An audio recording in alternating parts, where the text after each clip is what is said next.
With that, we are here. We are ready for the likes of Valley of Dreams, episode 22. Hope you guys are ready for an awesome session today as we have the likes of the Voden Knights taking on the world. It's going to be a little awesome session, but we are going to be... we're not going to be down, but we're going to be missing a Add You Dark for a little bit as they're going to be jumping on in to the likes of the stream in the game sooner, or pretty much in a bit. Besides that, any announcements? No, just basically special shout out to all the individuals who were able to show up to the stream earlier today, as we streamed a little bit of the planning and preparatory process for D&D, and just professional DMing, and just we were talking about all things D&D and just TTRPG related. It was really, really fun, so hopefully I will see you guys there for future streams throughout the week. Besides that, let's get it going. Let's get started with everything today. Alrighty. I also we'll have to fix the face cams in a bit, but that's easy to do. Let's move that over there. Let's move that over here. Alright, and then I'm gonna get Cheetos over there. Cool. Go. Alright, let's unmute. But that shit will always be funny to me. Yeah, we're back. We're back. Oh, man. That was a good time. That could have been bad. Yeah, that could have been. That shit would have got canceled. Yeah, that was. Oh man, that shit would have got canceled. Flagged and everything. Way too fast. Oh man. Oh, Yeah, man. that was a lot longer than expected. Too hot. Usually we got a few minutes. Nah, Keep bro. it in and out. I was ready. I was ready. God. Oh man. Anytime that you see, here's a key thing. Anytime you see me switch to this overlay, you already know what it is. Usually we got like 3 minutes of just like talking amongst ourselves. And nah, we had like bro. 60 seconds. Whew, that was close. Oh, God. That was close. Yeah, that was kind of down to the wire on that one. Yeah, it's funny. I switched over to Twitch to pull up the Twitch. I saw the overlay pop up. I was like, yo. Oh, I'm so glad no one else heard that. Oh man, goodness gracious! That would have been like, all right, y'all, we gotta have a talk off stream real quick. You know what we gotta do? You gotta stream after midnight one of these times so you can really be yourself. You know what I'm saying? We do like a 12 a.m. to 3 a.m. stream. Really get to be yourselves, you know? Unfiltered. Sensei After Dark. The Sensei After Dark. I'm gonna have to make another Twitch channel for that, bro. Delete the VOD, everything. After Dark. Hey, just use the burner account, bro. Just use the burner account. The burner account, we good. Sensei Power Drive? Pile Driver? Yeah, Sensei Pile Driver. Oh, man. I can't. We're gonna have like, bro, it's gonna be like the first is gonna be just for the, the little ease them on in. It's just gonna be like Soulbound chat, like the little voice chat or whatever at night, and then it's gonna be Valley of Dreams chat at night. Goodness. All right. No comment. Bro, you do not want to hear some of our theories, bro. The Valley of Dreams theories? I don't know. That's kind of crazy. All right. Everybody good to go? Everybody load into Foundry who's able to load into Foundry Day? Yeah. All right. Sure. Let's do this. Bam, bam. So, if I could have each and every one of you all gather around the table and let me tell you all a Voden fable. To gather around for the tale of these survivors, for this, my friends, is the tale of a looming corruption, and that of a jaded destiny. This is the story of the Valley of Dreams, and the legendary tale of the Soulbound. Here, our heroes would reconvene on the floating islands of the Samadan Oculi tribe. The Voden Knights would begin to rush to the aid of the Samadans and help them deal with an ancient deep crow, corrupted to oblivion. Learning that the beast was enhanced even further than before, the knights would waste no time to begin to slash and pummel the beast down. As the knights did so, the forces would reign victorious for another day. And with victory, and as a sign of peace and appreciation, Emir of the Samadans would offer a feast to the knights in celebration. The knights would accept, and they'd begin to traverse this floating Samadan city. After checking into the ledger one by one, the heroes would eventually take a bit of time to themselves and discuss some long-needed business about the marks, about their journey, and more. What a business exactly will this entail? Well, my friends, we'll have to wait and see in session 21 of Soulbound, Valley of Dreams. For that, friends, let's pick this up and let's get this going. 21. There we go.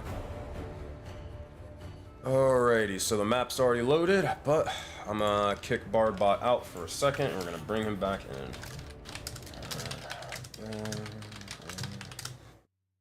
There we go. So, as we look back to where we left off, we see as our heroes are seem to be looking over and about, gathered forth kind of behind through the trees away from any prying eyes. We look over and we find all 6 of them, but there are some individuals who are a little bit ways back.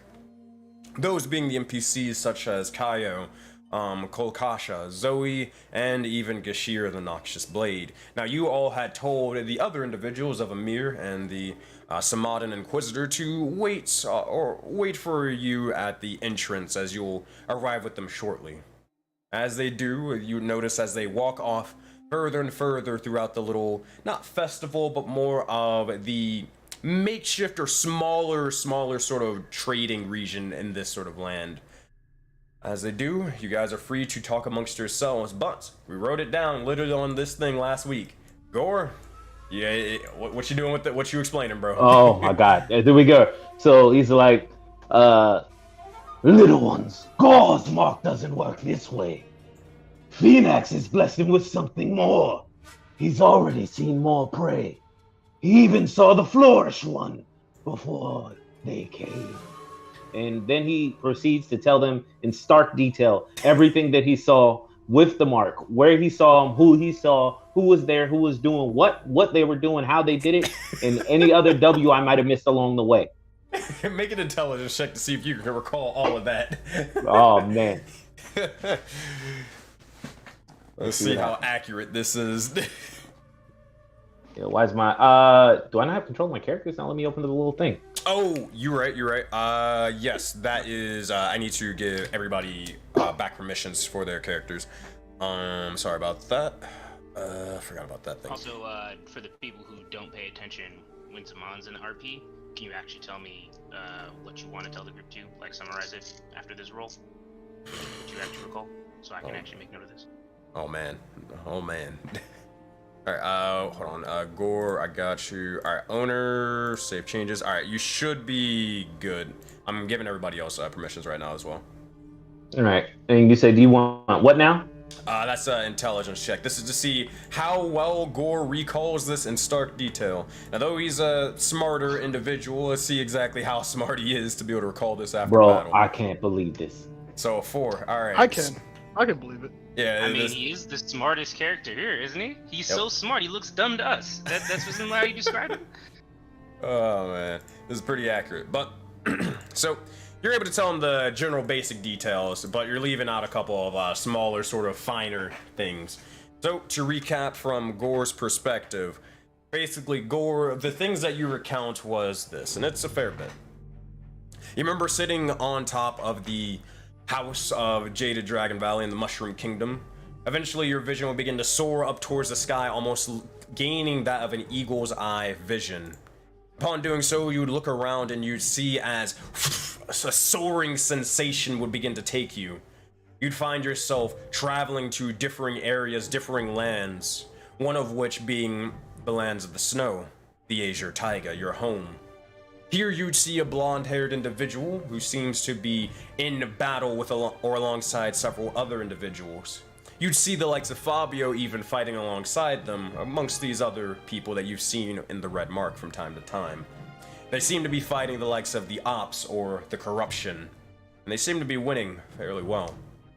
Besides that, your vision would begin to shift and change, and you'd see as a panda individual all the way in the desert, the Forbidden Expanse, would begin to take sight.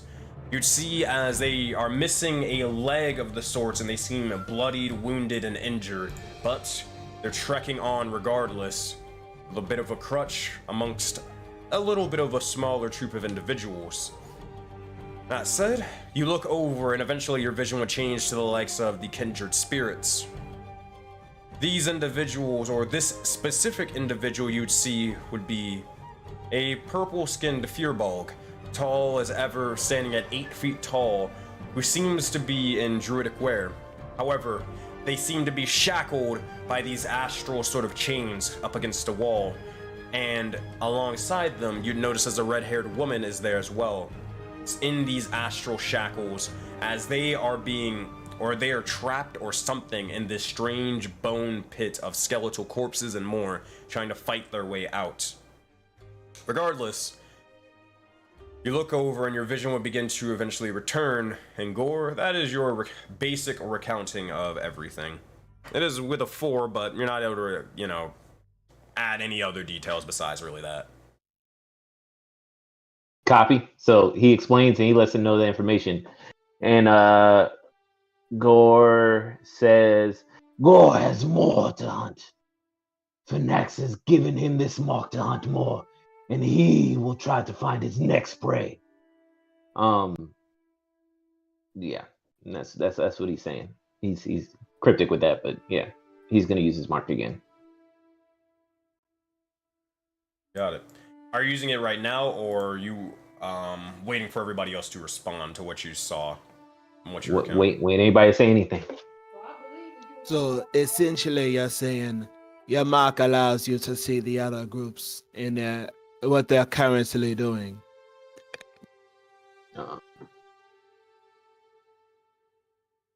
Quick one. I don't know if it's just the other groups. Gore has more testing to do. He has more, well, not more important, other things to find. Well, so far, we understand your mark is sort of like a tracker. Zaman's allows us to communicate. Through my mark, I can see things. Cora, through yours, words are heard in your head from the others, I presume. Agni, we know yours. And then she'll turn to look at Addie. And your mark? Marks. What are these marks you speak of? She'll turn her hand around to show her palm. You clearly see the purple square. Addy Dark would then take his shirt off and say, "Do you guys see anything?" And I guess on his body, he's got lots of marks. Does any one thing look out of ordinary to you guys? She'll put her hands on her waist and she'll say, "Yeah, palms." Oh, palms. I guess I've always had a closed fist. So long I don't ever look at the palm that often. I guess he has a clenched fist and he turns it upwards and he opens it.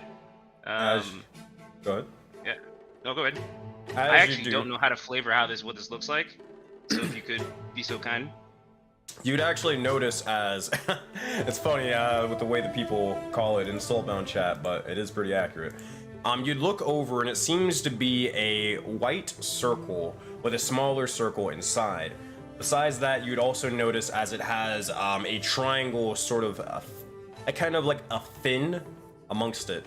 Right now, it kind of like, as the jokey term, it kind of looks like an ice cream cone in a way. I'll see if I can draw it a little bit of kind of what it looks like right now. Let's see. Alright, it kind of looks like this, and then like that, and then you put this in here. And then a little bit of this. It kind of looks like that in a way right now. Looking over at it, it seems to resemble a very similar form, a very similar shape to the likes of some of these several spirits that have formed. Speaking of which, you would actually notice as one of the other spirits begin to slowly approach the likes of Agni, they'd be blue in nature and they begin to look over towards them. They'd seem as they begin to change from a blue color to a red color, begin to gift Agni the power of the flames. As Agni, you do receive inspo from chat. Appreciate it. But looking over at this Addy Dark, you've seen this mark before, but it's very, very Yeah, you didn't really notice or much of anything of it, as again, you've always had pretty much closed fist. Besides that, you do know as that one little triangle, that one little fin, that wasn't always there, but definitely something to note. Oh, go ahead. Mark. Oh, go ahead. Was someone going to say something? No, go ahead. Miss Mark. Yes, this. I felt it course through me only once, really.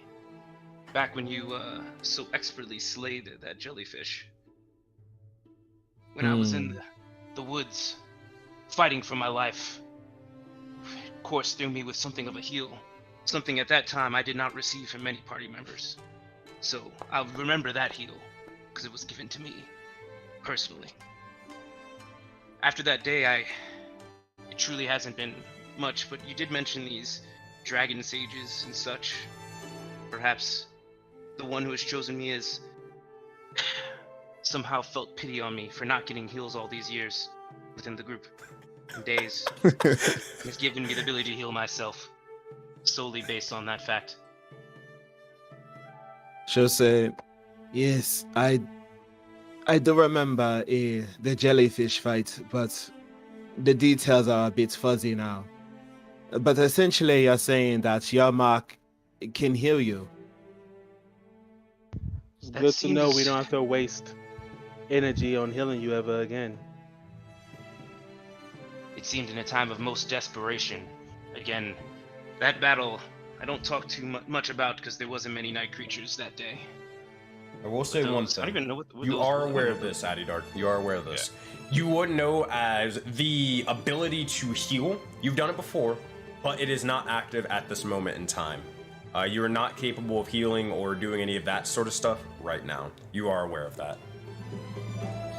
It seems in that time I was nearly desperate. If that heal didn't come there, I don't know if you guys still see me standing. Whatever was coursing through me again, I've never felt it ever again. To this moment, I still don't. There was only one other time that I think it spoke to me. I'm trying to even remember myself. Jesus. Which fight was that when I was unconscious? Was that when I was fighting the statues, or when we were fighting the night. Krakens? I was fighting the night That creatures. was during the night? I Yeah. thought it was the Kraken. Yeah. It was both of them, man. It was both. Oh, it was both of them? Alright, yeah. Yeah. When we okay. It's rough. Yes, when we went hunting last with the Kraken and then got ambushed by an entire swarm of night creatures. I don't remember if you guys remember me defeating many night creatures by myself. Pretty much, it was quite awesome feat. I did feel it, but it didn't activate in the way against the jellyfish. Well, at least that clears up a bit about what our marks can do. Perhaps this is a bit of information that could become useful along our journey. And It seems that it's truly a last resort, if anything. I never would depend on something like that. She nods to you and she says, well, let's pray we don't have to no time soon. Especially if I have to use it with an open fist. I guess I could always try the ancient technique of slapboxing. But only a few werewolf know that. And then she'll say, well, is there anything else to discuss before we disperse? I know Kyle wanted to use your triangle, brethren. She motions towards Zaman. He wanted to use it for what? He said to send a message back to the spirits in the expanse. That's Okay. good. Do we trust him? What if he provides information on us? Well, I'm assuming you'll be standing right next to him. But I can control what's sent through the mark, wasn't sent. True, but what information does he have on us? We can kill quite easily. That's about it. I guess that's his fair. Do you think your mark will work through my mark Like if you activate it while my mark is active, will you be able to see what you usually see? She just shrugs her shoulders, and it is not something I ever thought of, but perhaps after a little rest, I can give it a break. Perhaps next time. Well, tell the Kaio to come over, then we can get this over with. Question. Azora, did you have any messages that you needed to speak and say? Through the mark? Yeah. No. I mean, last thing we sent them messages, we haven't got nothing back. Yeah. I believe it's the, well, hold on, you'll see. So if that's the case, what you would begin to notice, all of you, you'd look over and you'd see an individual seem to be taller than usual that seems to be posted up by one of the trees. They seem to be kind of hand on blade, looking over in a red cloak and a massive white mask. You know this individual, one of you specifically. I believe maybe all of you, but definitely at least Azora would know of them. But they would be the keeper, or one of the keepers, specifically Keeper Raya. You look over, and as they're kind of looking over towards you and waiting for you to finish, as you all would kind of notice them simultaneously, and they kind of just appeared here almost out of thin air for a moment after being shrouded in an astral light. They'll begin to nod and kind of, not salute, but kind of wave and flagging you down to get your attention. And she'll say, oh, this is right. That's right there. That's the new keeper. The one I was telling you that gave me the information about the dragon sages and their influences over the marks. It seems like they want to speak with me. I'll be but a moment. As you begin to do so, you look over, and two things begin to happen. First things first, you'd notice as you're walking about, a spirit, or two spirits, who begin to start walking your way. Flying your way. One of which will begin to slowly pass you and continue on, while a second spirit will begin to slowly form over to you, begin to sort of basically reach a hand or a fin towards your arm and begin to slowly freeze it over with ice. As this happens, you're reinvigorated with a bit of inspiration as you gain inspiration, Kane. The other individual that it begins to seek over towards, you see as it flies past of the Voden Knights before eventually looking over towards a individual clad in steel and plate. It heads over towards the likes of Aurora. As it flies over, you'll see as one of the spirits seems to have a necklace of Iroas. As it looks over, it places a hand onto you and grants you the strength of victory and valor. As Cora, you receive inspiration from chat.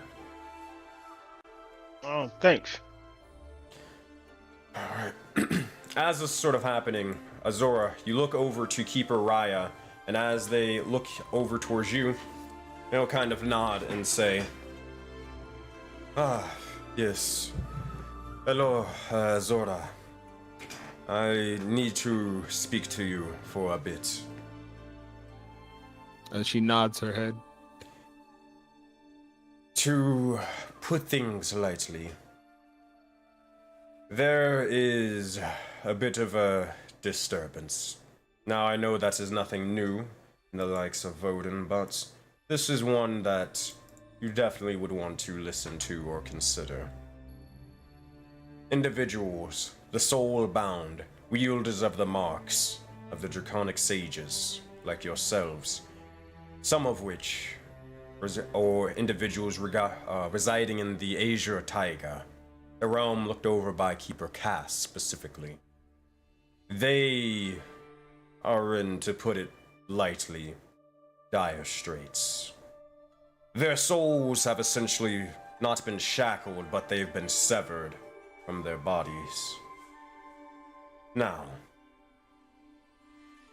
these individuals, they are strong in their own right, but they have requested aid across the lands. They do not necessarily need it, but it would be appreciated and they would like it. If you were to assist them, that would be commendable, but Keeper Cass specifically has had me and Keeper Camino of the Forbidden Expanse sought out multiple individuals across the region of Voden. From the likes of picking individuals from the Forbidden Expanse of the Kindred Spirits, to even individuals of the Descent. They would join you alongside these other 7 souls, but do not feel obligated to do so. This could be an opportunity for diplomacy, to air out concerns, and also to learn each other's fighting styles. It is a once-in-a-lifetime opportunity. The choice is yours on what you decide to do. That's it. They look over towards you and await a response. She'll say, oh, go ahead. One thing, we are having issues with like zooming and control. I think it's me and Cora. Yeah, it's the zooming and controlling thingy. Yeah, it's only on this map for some stupid reason. The good news is I've been trying to like fix it for the past day or two.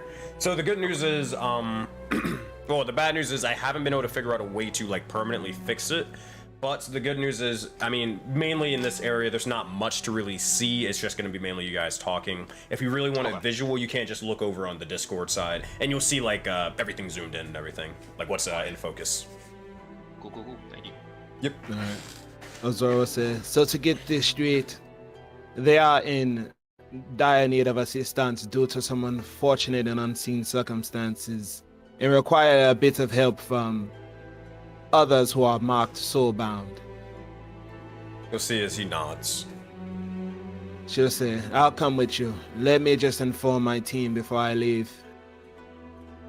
The encounter would only last several minutes. Do not expect to be long. Understood. I shall inform them of that. And she goes back to the group and she says, everyone, I must depart you for but a moment. A long story short, how can I put this in a way you all understand? Those in the tiger, the group with Graz the bear, well, they're getting clapped up by the ops. They appear to have been caught lacking and they request assistance, so I will spin the block and lend them my blade for but a moment, in the hopes we can continue to work together and learn of the ways they operate. So essentially, they're calling upon one of the Voden Knights for assistance. It shall only take but a moment to defeat whatever they are fighting. Show them why you're the quick one. Handle this and we can get back to real business. She nods and she looks at everybody else to see if anyone says anything. Cora would say, good luck. She'll nod and as she holds on to her the hilt of her blade. And seeing no other voices, she'll dip off. Sorry about that. My I thought someone, since you guys were related, he was gonna like give you some like family boost or something, but he didn't. Which was odd. I guess the one thing that Eddie Dark would say is just like, how should I say this? Make sure none of them are night creatures. Yeah. Make sure they're not night creatures. Yeah. Please validate that for me. She'll say, I'm not sure what they are facing, but whatever it is, if it's a creature of the night, I shall remove their head from their necks in honor of you, Adidak. He clenches both fists together, gives her a bow. Enough. She makes her way. As you begin to do so, Zora, you head over towards Keeper Raya, and they'll begin to nod as you are ready for your departure. They look over, and as they do, they begin to or begin to slowly elongate the red cloak that they wield, and you see an astral light, an astral sea, a mist before you, motion you and beckon you forth. And as you do, you'll slowly see as Azora and the Keeper's form begins to vanish before your eyes. As these two individuals begin to slowly vanish and more, we look over back towards the rest of the Voden Knights as, what would you wish to all do in this moment?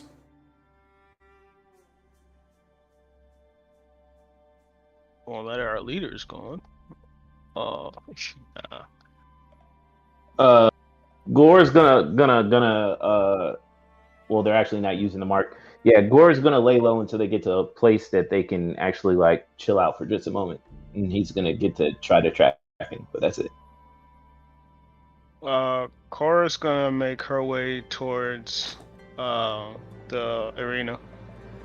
You have no idea where the arena is. She will ask around to find a way to the arena. For context, because this would only happen like 10 minutes ago, but it's been a week, obviously, like, you know, in real life. They basically said that they're in the processes of like saying and allowing like you guys for like, hey, yo, these people are, you know, in the village, don't kill them, yada yada yada. But for the time being, just stay with them until probably like the feast or something, and then after that, it'll be enough time for you to start walking around and all that. That was what Amir was basically saying last session. So he said pretty much the same thing to Zaman about the generator and all that stuff for the island. Cora will be doing nothing then. Zaman would try to call over Kaio to do what he wants to say when he wants to send through the mock. You got it. As you begin to do so, you call over Kaio specifically as they begin to start walking over. They seem to be talking amongst themselves, and you would probably notice with your past perception that Gashir is... Oh, God. You notice as Kolkasha is kind of leaned up against the rock. Zoe's kind of just sort of crisscrossed, just sort of messing with a couple of sort of scrawlings and papers and more. Kaio is kind of looking over, and Gashir is trying to look cool and trying to look impressive, failing terribly, but... Eventually, Kyle will begin to start walking past him and walk over towards you all. Yeah, move him over a little bit. Yeah, because I can't really zoom on in. As he begins to do so, he'll look over and say, "Hi. Yes, you called me over." Yes, Azora mentioned you needed to send something to your friends back in the sands. Yes, I require the red triangle mark. Yeah. I do appreciate you for allowing me to be able to speak through it and using a message. No problem. That being said, say hi to Zell for me. He kind of groans like, yes, even Zale. You'll look over, and as you begin to activate the red triangle mark, Saman, you'll see as it begins to slowly form before you. Looking over towards it, there are no new messages, as it seems to be that most of the soulbound have been pretty busy with the things that they have been doing at the moment. So you can send messages again towards them, but they just haven't gotten a response, or they haven't gotten a chance to respond to you guys. Similar to kind of what happened with you all with the likes of getting caught up in the ancient deep crows and this whole island situation. But looking over, you'll see as the red triangle mark begins to slowly hone in on the individuals amongst the sands. And as they are doing so, you'd look over and you'd find them in a strange location. They are in the desert, but they seem to be on top of something, or more like someone. You look over and you'd see a massive rocky structure before them in the likes of a dinosaur of the sorts. Now, Zaman, you've looked, or you were in the Forbidden Expanse. You see as it is a massive ankylosaurus from what you can tell as they are riding atop of the beast, and they seem to have blue eyes and more. And make a perception check for me, Zaman. Actually, everybody looking into the mark, make a perception check. I'm gonna make a perception check, but for the record, Gore, when these dudes get to talking and send their message, he wants to incite it because he's trying to figure out if they're being genuine with what they're doing. He still don't trust them. You got but, it. Yeah. Perception check, you say. And you're gonna insight check secrets, or you're gonna insight check Kaio? Kaio. Gotcha. Mm-hmm. I don't even see my think character. that it is. If you hit C, then you will your character sheet should pop up. Oh, some of you guys might still not have access to that. Let me fix that. So let me give Sean permissions. All right, owner. All right, Sean should be good. Let me get Cora. All right, Cora should be good. Let me get Zaman. Make sure he's good. All right, Zaman is good now. I don't see the C thing. I don't. Keyboard. Yeah, on your keyboard. Bro, was this always a thing? Yeah, so Animus told me about this the other day. And yeah, so apparently that's always been a thing. Bro, the amount of times I'd be clicking trying to find my character to put this up, bro. How do you do this hit? Bro, I feel you, bro. Nigga, I am sick. What are we doing? Perception? What's that hockey again? Perception. It is C, the C key. Whew. Nigga, Cora's blind and shit. Yo, that's like the greatest shortcut I've seen in my entire life in a long time. Jesus Christ. Perception check, you say. And you want me to roll that insight? I'll wait till after you get to talking. Oh, Gore, watching. watching. Makes sense on why you're watching. You'll see why in a minute. All right, so we got a nat 20, got a nat 1, we got a 20, and all right. So those are the people looking inside of the mark. If anybody else is looking, let me know afterwards and you can just roll. But as you look over, Gore, Zaman, you're the first ones to kind of see it. You notice on this individual sort of head, there seems to be a strange mark that is sort of glowing about. It seems familiar as it is a swirling sort of blue mark.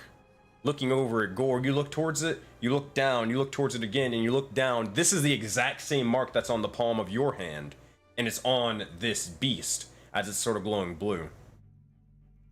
Looking over towards them, that's the one thing that you're able to notice, but Zaman, on top of your perception check, you're able to clock the exact same thing that Gore did, but make a history check as you would maybe know a little bit about these animals.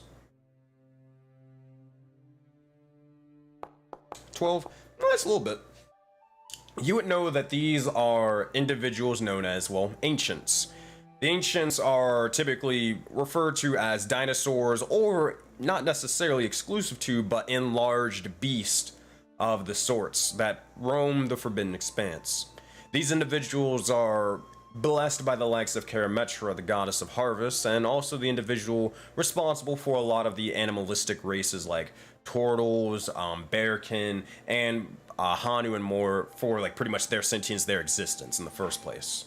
Besides that little bit of thing and information you would know, these individuals, the ancients, they were very much used in the likes of the city of Ketu, that being the city where, you know, Sands of Sin took place. That tavern that you guys entered in the first very session and all that stuff, that was carried by one of the ancients, specifically an ancient pterodactyl, or a gargantuan or oversized version of one. These individuals, they're capable of being tamed, but you never were kind of roaming around with them. You never really dealt with them. You kind of stayed more so dealing with the likes of the mines and all that other stuff. But just something to sort of clock that you would know. Last sort of thing, you would know they use some sort of gravity or some sort of arcane magic. And the only reason you remember this is because the Samadans earlier, they did mention something of graviturgy magic before. It begins to click on, maybe this was used elsewhere as well in the likes of these animals before. But you can share that information if you wish, or you can keep it to yourself. Doesn't necessarily matter all that much.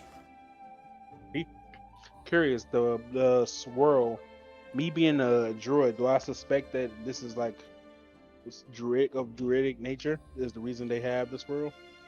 Looking over towards Sirius or this animal thingy. Yeah, the animal.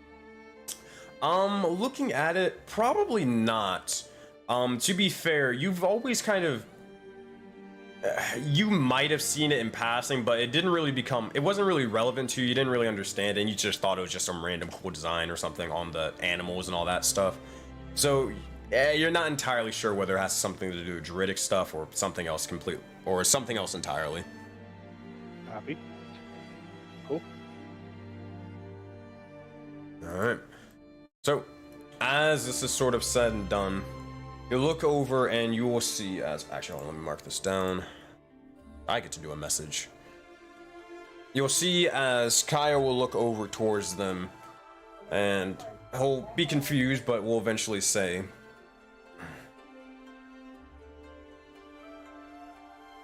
"Hello, this is Kaio speaking. I was an adventurer with you lots for a time. I'm reporting back from Jaded Dragon Valley to inform you that my adventure, my trek to the valley has gone successful.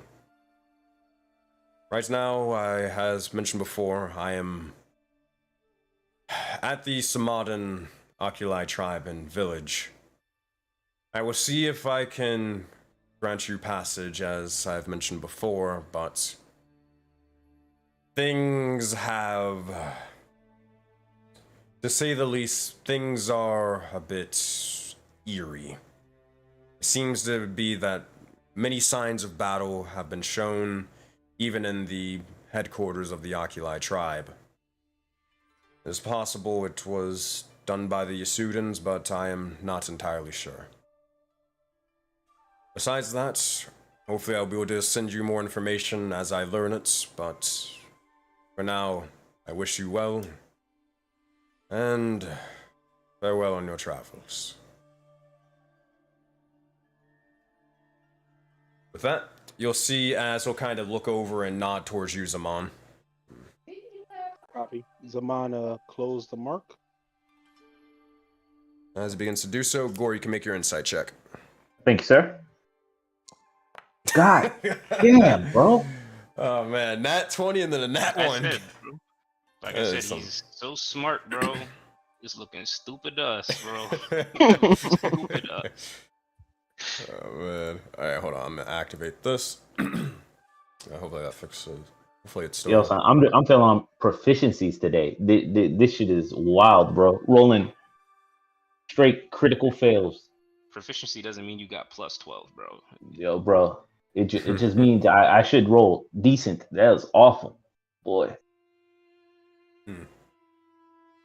That said, you look over, and as the mark begins to slowly close, you'll see as Kaya will kind of just nod and say, "Yeah, thank you again for letting me use your mark. Oh, sorry, I forgot to say hi to Zale again. To be fair, he kind of irritates me, so it's... Yeah, I'm not too... Quite friendly. I don't see how he would irritate you, but not my relationship. It's... We'll just chalk it up to it's complicated.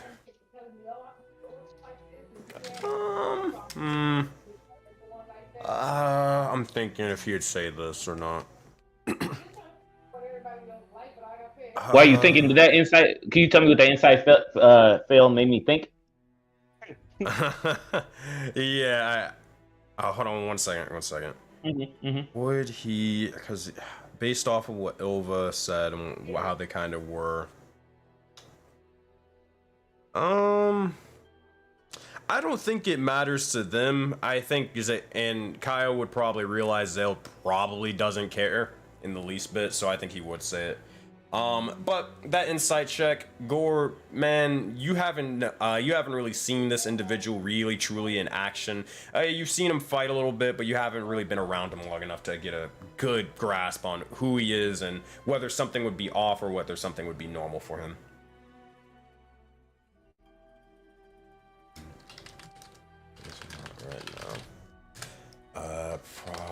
Appreciate that. Appreciate that. Also, I'll probably do that at the end of the session, because unless it happens to come up, but I don't even have like the basic token set up for that because I don't expect combat really. No, I sent that because I had definitely forgot to ask you like 4 weeks in a row. Ah, gotcha. Yeah, you can talk about that later. All right. With that, you look over and eventually, you'd see as Keeper Raya would begin to slowly form back. When the moment's notice, you look over and you see as Azora, who seems to be bloody to all hell, but victorious at the end of the day, begins to slowly arrive back. Yeah, you can change that health bar to like 17 or 20 HP, bro. Word. Oh man. But as you're kind of emerging back, the last sort of thing Kaya would kind of say is, it's best that we keep this between all of us, but Zale is one of the Yasuda. He is... From what we know, he is one of the enemies of this tribe, technically, but they don't really have much memory of it in the first place, so... It's a whole complicated story with this whole war thing going on. But, yeah. Understood. Zale is a Yasuda. And from what we've heard coming here, these individuals do not... Well, let's just say that they don't take kindly. It appears the Yasuda are the ops of the Samaritans. That is something I can understand. Do keep your voice down when mentioning them. Probably one remark at a bad time could lead to very terrible things for any of us. And she nods. Zaman was also a killing word at Azora, seeing how she came back looking like she just got lumped up. As you do, you'll see as Keeper Ryle will begin to look over and nod. As they do, they will say, "Thank you, Soulbound. I wish you the best of luck in your adventures. But before you go, could you call the rest of your group over for a minute?" Yeah, sure, yeah. She'll say, Voden Knights, the Keeper Ryle here, has a word. It's pause for me. I don't know about for anybody else. I got you. Yeah, I can't move my character. All right, how about now? Yep, cool. I could barely see my character. It's all good. I will drag them for you. You look over, and as you begin to do so, I mean, Kai was gonna like leave you guys to do your own thing, but you would look over and you'd see as the Keeper will begin to look and say, Soulbound, or I believe that you all would refer yourself to as Voden Knights, correct? And she nods. That is us. So, as you individuals have been quite, how I say, for a lack of better words, easy to work with. Your souls have remained fairly active, and in doing so, I haven't really had to do much or look after any of your souls for the time. I believe not even once, from what I could tell. For that reason, it has been informed to me that I should at least reward you with something. You'll see as he begins to sort of slowly begin to reach inside of his cloak and begin to sort of pull out a bag of the sorts. You'll see as it begins to sort of clink with a bit of something for a brief moment. Yeah. It won't be much, but I'm sure that you all will appreciate it to some end. You'll see as he pulls out several smaller, and he probably wouldn't pull out separately, but he'd probably just sort of hand one of you sort of the bag off to the side. This little small pouch, probably handing it towards like Probably a Zora or Zaman, one or the other. I'll take it. If Zora doesn't. No, yeah, go ahead. You can have it. Zaman, as you take it, do you open and see what's inside? Of course. Well, Voden Knights, aka Valley of Dreams, because none of you ever really have to actually miss a session, and you guys have been the only group for several months to be able to get the achievement We Ride Together, We Die Together, aka basically have no player miss a session for many weeks in a row. Then, I am rewarding each and every one of you guys with the following. Every last one of your characters receive 50 gold, as well as you as a party receive +5 to every single resource. +5 to food, +5 to water, +5 to soul coins, medicine, mana, and more. Write that down. Write that down. I'm adding it now, bro. So 50 gold to everybody, and then 5 of every resource.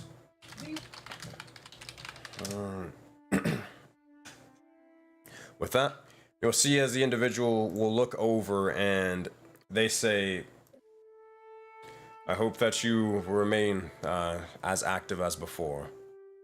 Hopefully the others will be able to follow suit, but regardless they don't, it keeps work for my fellow keepers. That said, we'll see as they begin to look over and nod towards you, and they're getting ready to leave unless you guys have anything to say to or ask to them. Easy enough. As always, I respect the fit. That hoodie's tough. Let me know if they got it in size Werewolf. Definitely tough. Azora say, quick question, Raya.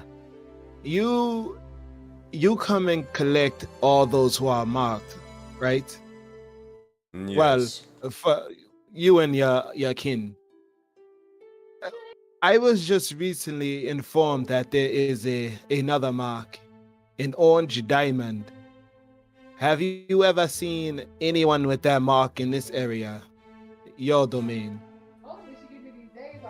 Yeah, we can just sort of think. Yes, I do. Keep in mind, this will be the only question I'm, how you say, allowed to be able to answer due to the Keeper sort of sect in the Keeper's realm. But yes, I do know of a creature. Those individuals known as, well, simply put, the Auroraverse. Yes, we gotta catch them all. Sure. They'll look over and they'll kind of say, one of the soulbound groups has one, but there is one in every region, and, well, plenty in every region, but the one that resides in this region is a fiery individual. A little, I believe in axolotl.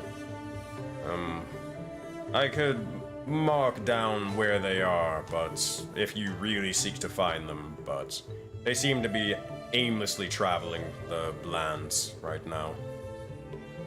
Zaman, perhaps that's some information you could take down. A creature with a mark like ours, but orange diamond. Perhaps you could jot down the location, you and Gore. Perhaps, Gore, if you could see other marks, maybe you can see that one. Zaman would write it, try to mark it on the map that he carries. Yeah. To see exactly where, and then I guess they'll look to Gore to see if they can track it. So I can't show you guys the map right now, but I will let you guys know. Basically, it's not too far from your mushroom village, and well, kind of like not too far from this waterfall. It is in a smaller sort of forest off to the side. It's kind of in the area, or a little bit of ways off from where you are right now. If you guys really wanted to go there, it'd be like a slight detour, and I'm talking time like about 30 minutes, at most probably. But yeah, it's kind of around this general area.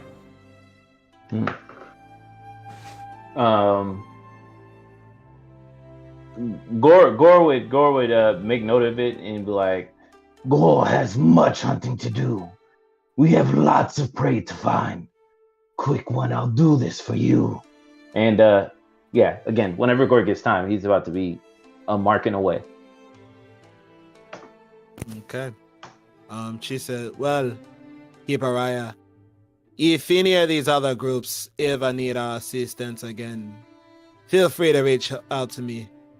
To show my blade and to use it to defend those other who are soul bound.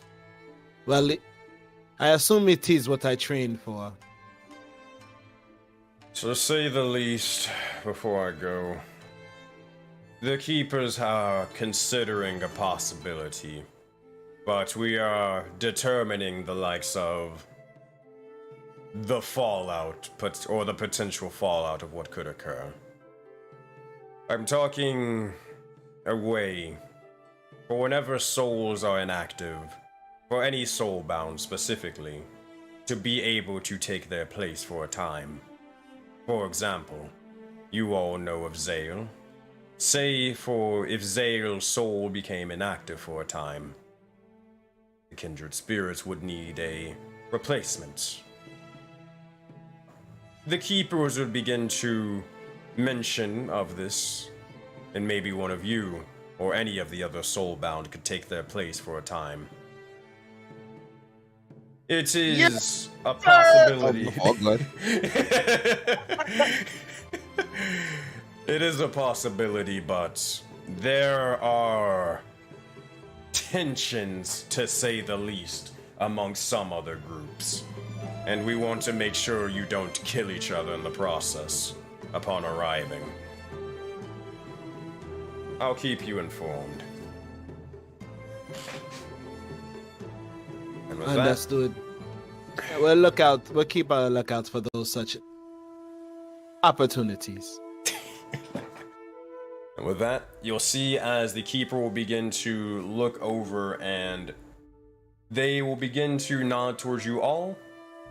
And they will begin to slowly begin to turn into that of an astral light, as usual, before vanishing before your very eyes.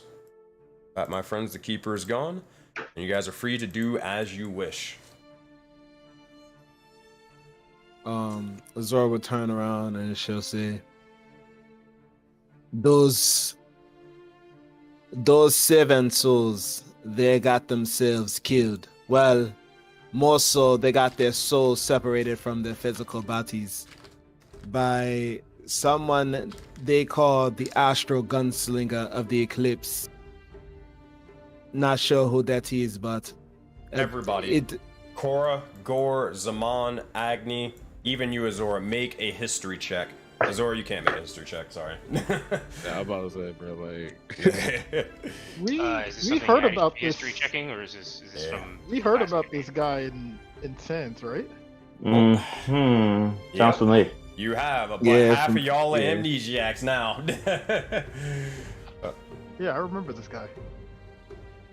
Yeah, that's a no. That's a no for me for history check. Yeah, you ain't got it. You don't know who the hell they're talking about. Gore, 17. 5, it makes sense. Zaman, not really ringing much of a bell. Agnes, you try to remember it, and every time you do, it's just fading. I've lost my memory like 3 times. Yeah. Gore, however, you begin to recall. Wait. Yes. You remember of this gunslinger. This is when you were in the deserts of the Forbidden Expanse. When you were talking to those 2 individuals, a goblin and also a humanoid individual. The humanoid being named 40 Cow, who seemed to have a blue swirl, or what's a blue swirl? Hold on, make sure I got that right. No, white circle white mark. Donut. Yeah, white donut like mark Addy. on their hand, just like Addy Dark. They mentioned of an astral gunslinger, and they mentioned that this individual was hunting all of the Nameless down, all of the Nameless gunslingers in the north of the Forbidden Expanse. They had been on the run for a bit, and, well, Glock and 40 Cow, they were the only individuals who were remaining. All right. The one that left the other 2 without a tribe? Gore remembers that talk. You saw him, quick one? slayed him?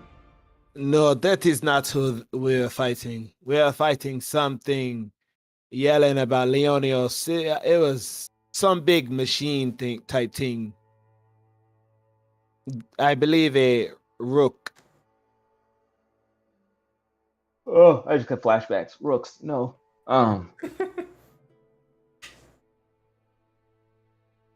She'll continue on. She'll say, the other thing I was informed of is Graz of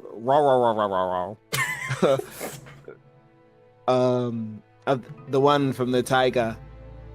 The bear. Yes, the bear. She stated that Ragnarok approaches in 3.5 months. And she stated that we all need to unite at the tournament. So hopefully that is a sign that they will show up. But they did say they have to go rescue someone in hell, which apparently they opened a portal to. Zora, good. nobody actually responded to us. You think any of them are actually going to show up to this tournament? They did say that they'll be sending information over the Red Triangle soon. Apparently they'd been dealing with a lot of situations, such as practically dying when I got there. They also mentioned that they have an individual with them, someone bearing a blue swirl from the 4th cycle, named Oyamanark Tak. Addy Dark, make your highest saving throw that you've got.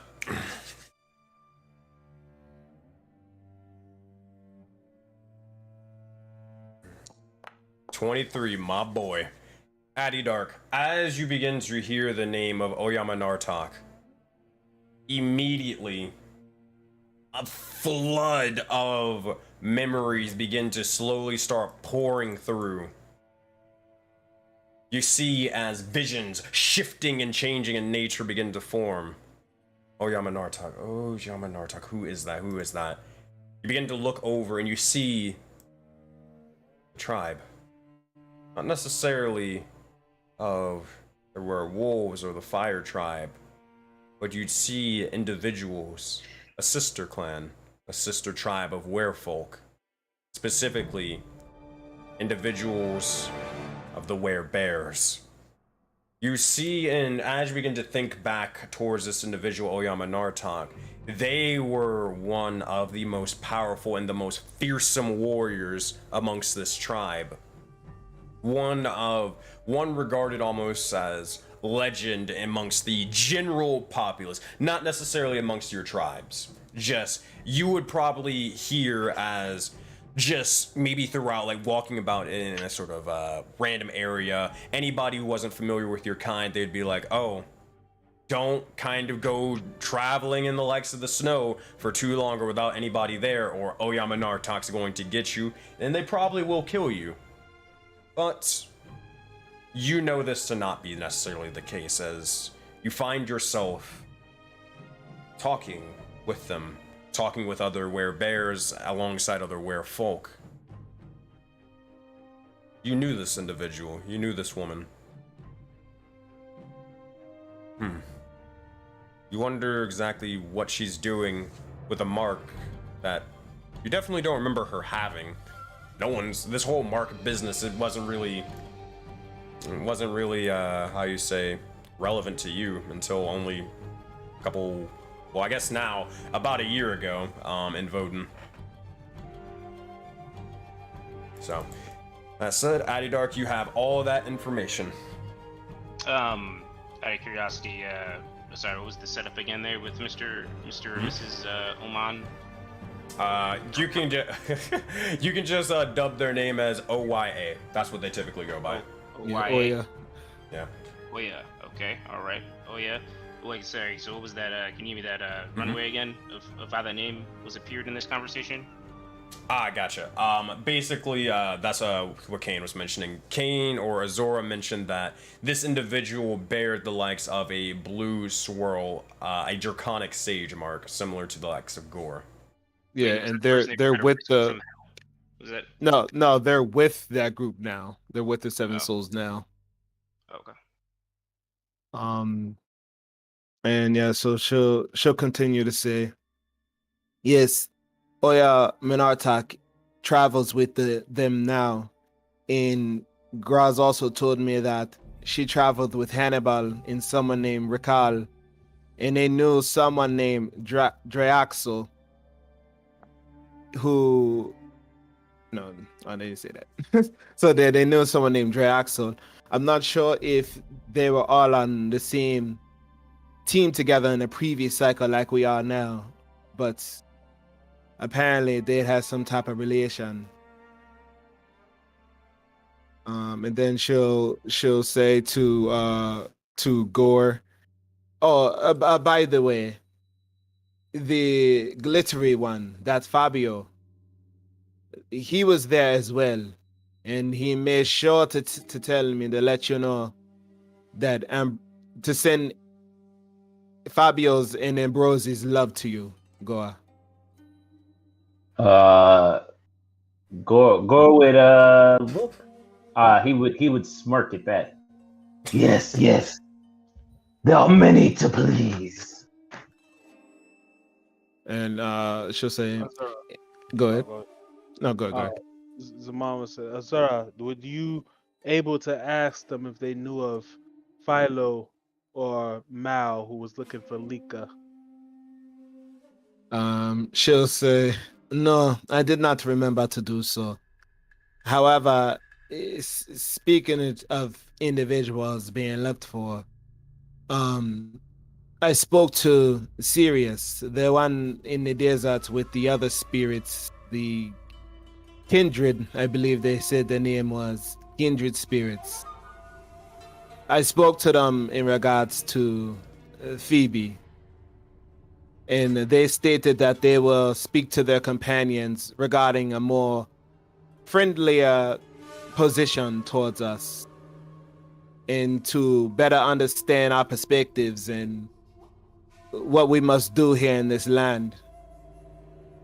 Same thing with the ones from the Tiger, the Seven Souls. In the end, Graz said that they will be assisting us in defeating the Alps. And then yeah, that's all she would say. Unless anyone else had any other questions. Since we're making, I guess just a moments before, I would have definitely jumped out of the tree and rushed over to you and given you a giant hug, and it would go something like this: "Ah, so you've met Oya, one of the strongest warriors in the Werefolk tribes." She'll try to stop you and say, "No, no, I did not get to actually meet Oya herself. I was sent to a plane where their souls were kind of separated from their physical form. In the place we were at, it was only them in a state of dying. In the physical realm, I'm sure Oya was looking over their bodies." Ah, this party has aligned with Oya. They too know the tales of night creatures. And she'll nod. She'll say, "It's hard to say. But what I will say is, the group I was fighting alongside of, they're gonna need a bit of more martial training if they're going to be of any assistance to us in the tournament. They had a lot of gumption. They fight like young men and women, nothing held back. Admirable, yet mistaken." so they're dead weight. Not necessarily. There was those that were quite powerful among them. Again, I see what they lack is tactical training, more so. One of them rushed straight to the front and got knocked out almost immediately. Wouldn't happen to me though. Man, Madraw's probably swinging at the air right now. And she said, but it is not like it was a hopeless thing. So Again, they held up their own. So they need leadership, is what you're saying. Somebody to coordinate them so they make the correct strategic moves. She folds her arms and nods. I believe that would be best if they were to be almost like an auxiliary portion for us once we enter the tournament. Understood. And do you think we should do the original plan that we had with the cat in regards to Phoebe? She looks over at Cora and say, well, Cora was the holdout last time. Do you have a change of heart? She would say, if you think this is the best way we can move forward, then I trust you. And she'll say to Zaman, perhaps that is something we should do then.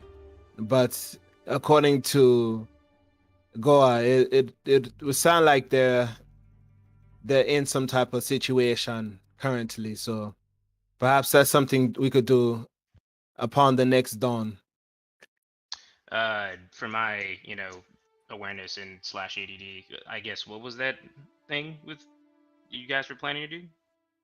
So I don't remember after the Hydra fight, we had the whole debate on whether or not we would show the cat video to. He wasn't involved. Oh yeah, you walked away. Okay. Yeah, Well, yeah, that's right. I forgot. Never mind. All right, I don't know. Yeah.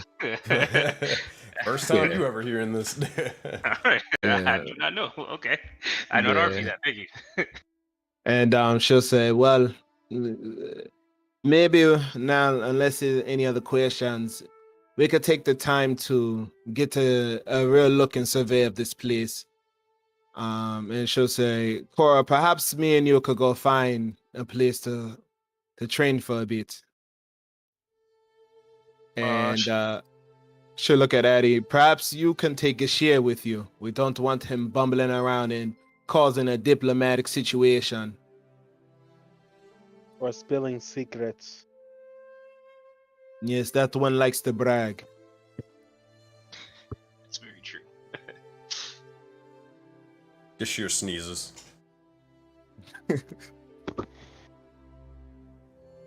So if there's no other questions, she would suggest we just I guess sorry, one other thing. Before we all depart, I'm quite curious. I got a chance to read my letter while we were flying up, battling the elements. Always find that's the best time to read when your life is in peril. Mine spoke of a great night creature in the jungle. As you know, we must slay them all. I don't know what your current scouts are doing, Azura, but please add that to their next mission.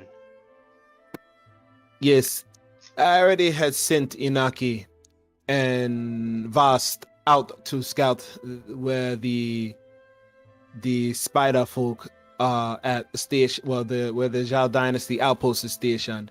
Once we get back and we get the information, perhaps we can coordinate an attack as our next course of action. She says, no matter what happens in the situation, you have my blade, Eddie. Oh And, yeah, I guess sorry, just not to confuse you. This is another location. This is another creature of some sort. She was. Make sure I got this right.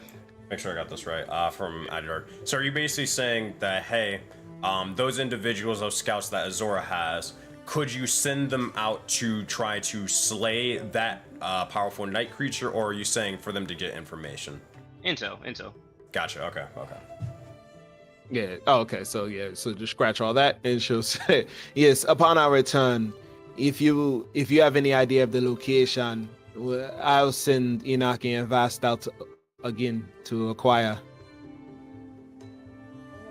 Yes, it seems the god I share patronage with sent me that as, I guess, a message to do his bidding as always.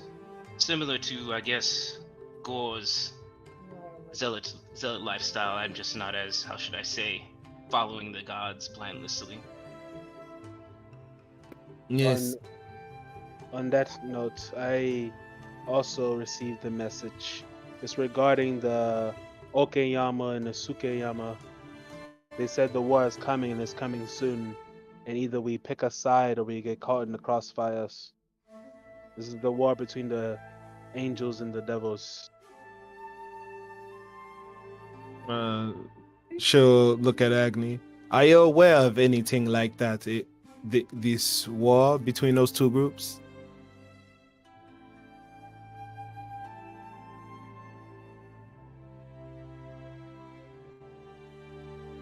If you're saying anything, you're muted, Sean. No, I'm not.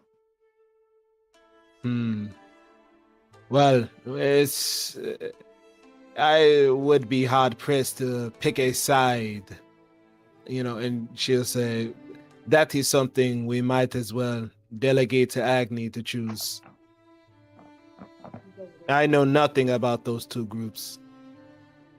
I believe they were part of what we saw in the sky that one night when all the chaos broke loose.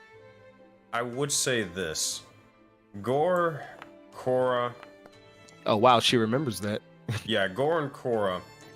On this sort of mentioning of just letting Agni kind of handle that situation. You know of angels, you know of devils. From Gore, your zealotry to Phonax, and some of the gods, but mainly Phonax. And Korra, you're more so just devotion to Iroas. Angels and all that stuff, they are, well, celestials. They are the divine and all that. The devils, now, granted, you may personally have no beef with fiends or anything like that, but you do know the higher powers, the celestials, especially like the angels, would have a lot of beef or a lot of disdain towards, the opposition. That said, if an individual or if a single individual was to decide it, then you would know you could possibly end up fighting angels, fighting the divine, or vice versa. This would probably be a situation where you would realize, Korra and Gore, that everybody would probably need input on what they would decide and where they would like to align themselves with. But that's up to you if you want to speak up and say anything.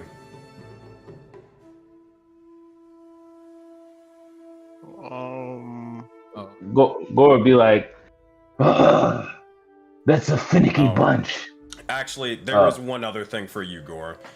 Okay. For you, it's even more complicated, probably, than Korra. Korra's is pretty straightforward, but yours is complicated in the sense of, it's not that Akiyama or devils, they hate the divine. Most do, like the pure fiends and all that stuff coming from straight from hell, but the Oni specifically, they worship Phonax. They worship the divine and gods and all that stuff. But at the end of the day, the Onis, they were Akuyama. They were devilish or fiendish yokai at the end of the day. So keep that in mind. You're kind of in a weird limbo position where it's like, okay, Onis are like, yeah, they kind of like gods, but they also are devils. So who knows on what you will ultimately decide for Gore or yourself. okay. Phonax doesn't have a particular take on either one of these, does he? As a god, or it's ultimately up to you, but typically the nature is that the gods typically do not like devils, but they have shown kindness to fiends or people with devilish heritage or ties for sure.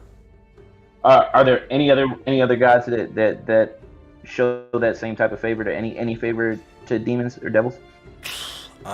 Thinking about it, maybe Clothis or Krufix. Besides them, Of course. Phonax is the only person that may have shown any leniency, right?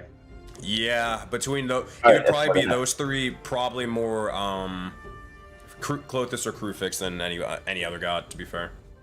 All right, I got all the information I need. And for additional context, before you go, Gore, Zaman would say the request for assistance came directly from the Teniyama, the angels, but you don't necessarily have to side with them.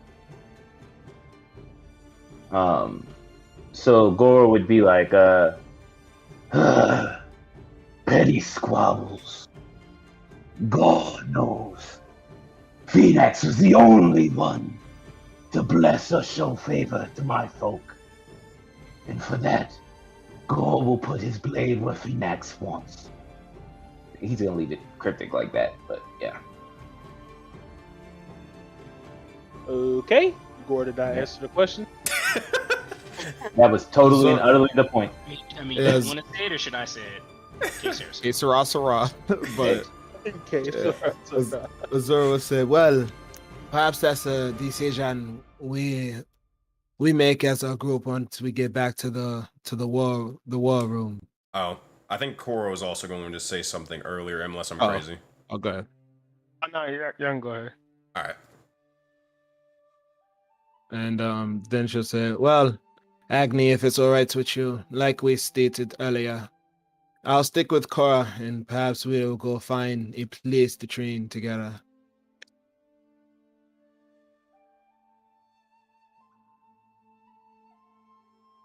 You're on mute. Do you want to do this before the meeting and the feast?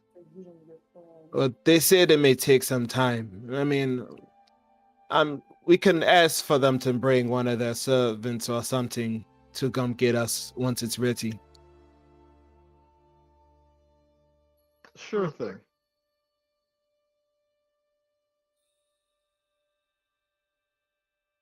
Yeah, and I guess she'll motion Cora to let's go ask somebody where can we go train. All right. Yes, a goal. All right.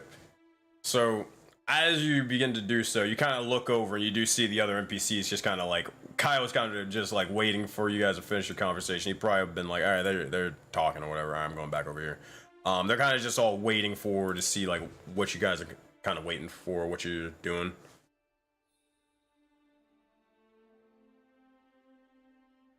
Zora will go with Cora to ask around if there's a place they could just go train. And then also in the meantime, go ahead, Eddie. I would say, yeah, I'd be going towards the new NPCs plus Gashir, walk in that direction. Yeah, I gotcha. I'll move your token. That's that one. All right. So and then Corey, you said you're about to do something. Yeah. As we're talking, she's gonna bring up a couple things to Azura. I got you here. Hold that thing. We're gonna as people are starting to break off into groups. So Core and Azor, you guys are about to do your thing. Let's make sure everybody's doing what they got to do. Gore and Zaman, let's look over towards you. What are you two about to go do?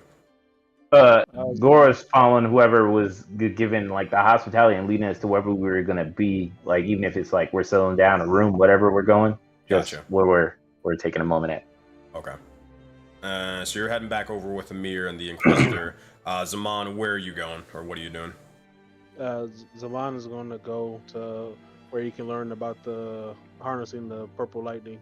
You're probably gonna want to try to talk to Amir for that. See if you can do it early and all that. And then Agni, what about you?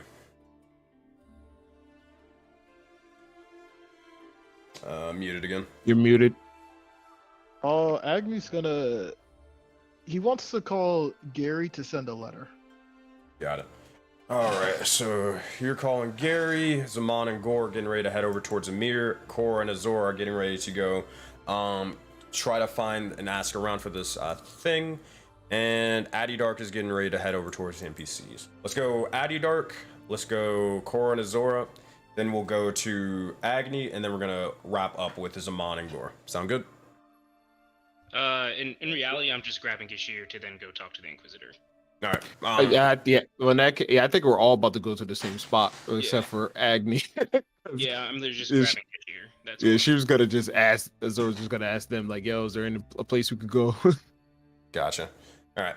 So if that's the case, Addy Dark, you walk over here, and you'll see his Gashir will kind of look over, and he'll a little bit too excited, a little too excited. He'll rush over, kind of trying to hop, jump, fail, splash into the water, climb up over here, look to see if anybody saw that, and say, yes, Addy Dark, are you and the Voden Knights done with your little conversation? Yes, just strategy, and I believe what the players call lore, whatever that is. Wait, what? We shall go find a place to settle down, discuss a few other tertiary items. Be sure you're free to join. We gotta stay out of trouble. Have you heard of the term laying low? Keep your head on a swivel. That's what we must be doing. Ah, I see. Is this, kind of like between me and you, is this a part of the, training that we mentioned? Ah, yes, training. We can see if that can happen as well. Sure, I mean, you know best. But yes, this will be wonderful.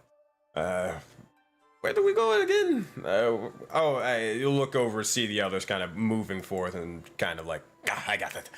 Gashir knows the way. He understands now. We'll kind of jump over, trip again, try to catch himself, and look over. All right, cool. The others of Kaio, Zoe, and Kolkash will look over, and they will begin to nod. Kolkash is beginning to say, so we are heading out and joining with the others, then.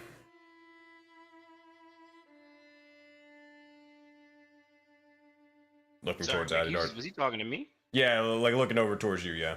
You talking to me? Yeah, he's talking to you, bro.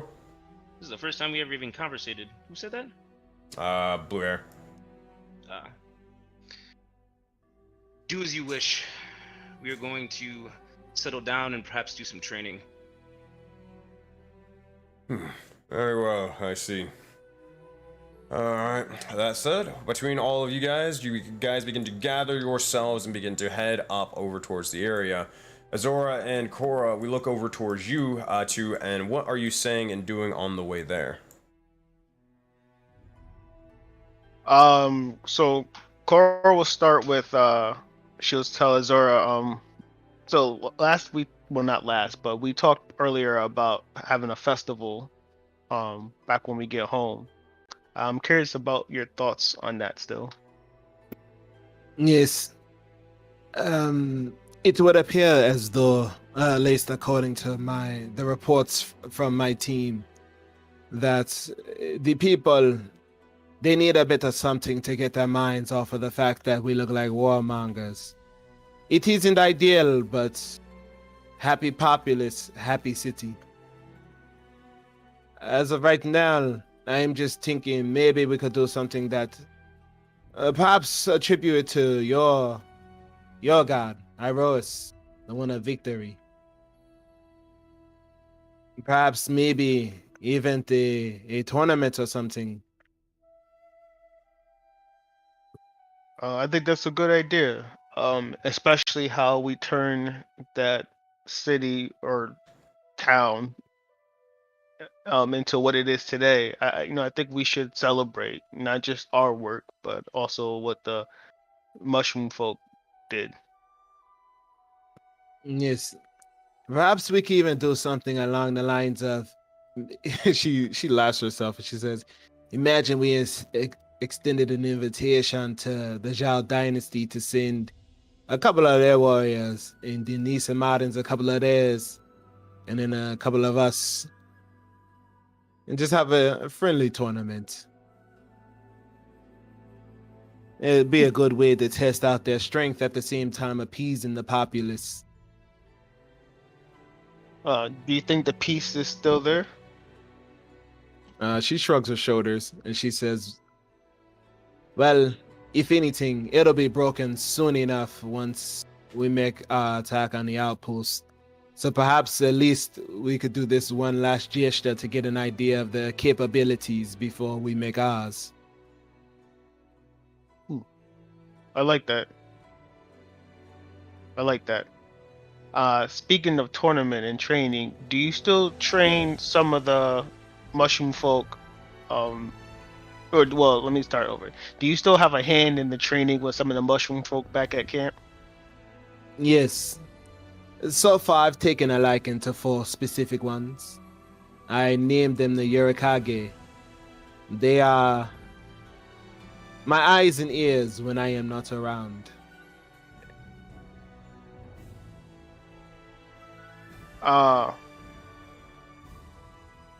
I'm wondering, do you have like 1 or 2 mushroom folk that I could use for train with. You know, kind of like Padawans. That would be interesting. You know, I was actually thinking of expanding our civilization to include more than just the mushroom folk. As good as they are for our situation, I'm not sure they'll make great frontline warriors. You already see Gashir. The ones I employ, that's why I keep them in shadow to do work that doesn't always involve conflict. But I was thinking perhaps we could get those new individuals to join us. Some of them even seem like they may be able to tap into a bit of arcane. And then she'll look up towards Amir and then look back at you and she'll say, well, maybe we can have one of these individuals, perhaps someone low ranking, a squire of sorts, to come stay with us. A gesture of good faith. Perhaps that could be something we do at this dinner. And maybe that is the individual you can take under your wing. I like that. I originally thought Gashir at first, you know, because he's so sloppy, and thinking, you know, he has potential. But then as I sit and watch him day by day and wonder how such a useless person could possibly fall into our hands, I realize that he's just untrainable. And I give Addy respect for wasting his time with that one, but I can't. So I was looking to find someone who's more suitable. But I like your idea. Perhaps we find one of the newcomers. Although I believe they said they are off to complete some other mission.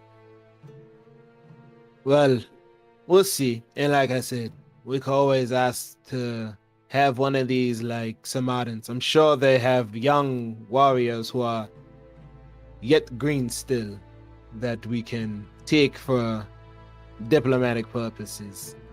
And then she says, well, first let's go get this information on a place we could train. And then she motions towards Amir. Alright, so as you're doing that, make sure I got this right. So Gore and Zaman, you'd be pretty much a little bit behind them, but still going towards the same direction to Amir and Inquisitor, right? Yeah, going Alright. towards Amir and the Inquisitor.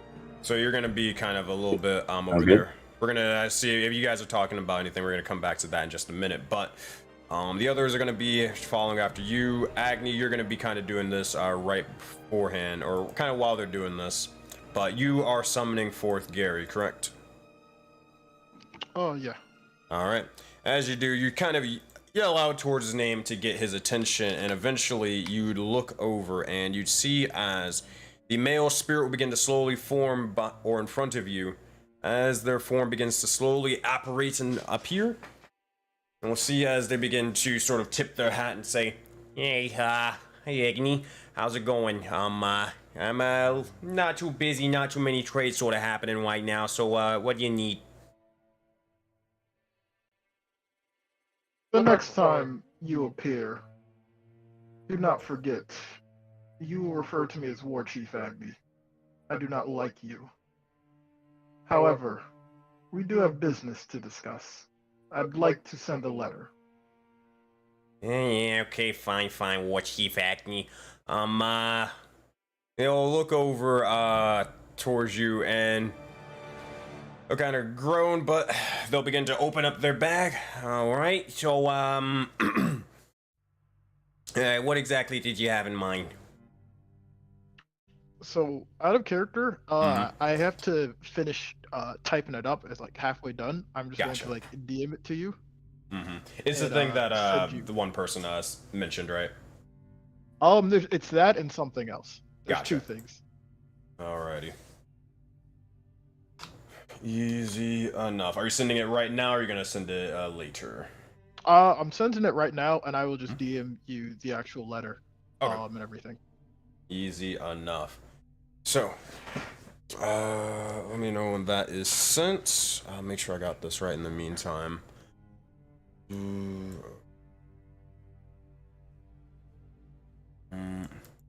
Oh, also keep in mind, while this is sort of being sent, anybody who would wish to buy materials, resources, or anything like that with your gold, let me know, and you guys can stop by any one of these individual merchants, and I can point them out exactly which one's which. But you can buy any sort of the materials and resources that you require. The only ones that they did not have were soul coins. By people.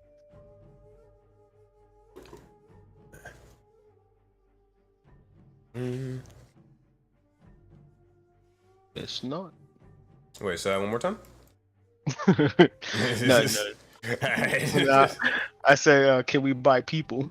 Oh, no. So yeah, I mean, guess... but you can.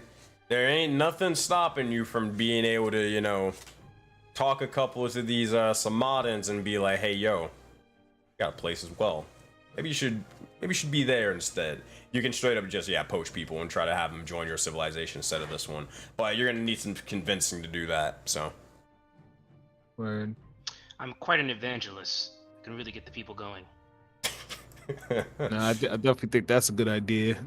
Definitely diversify our stock. I mean,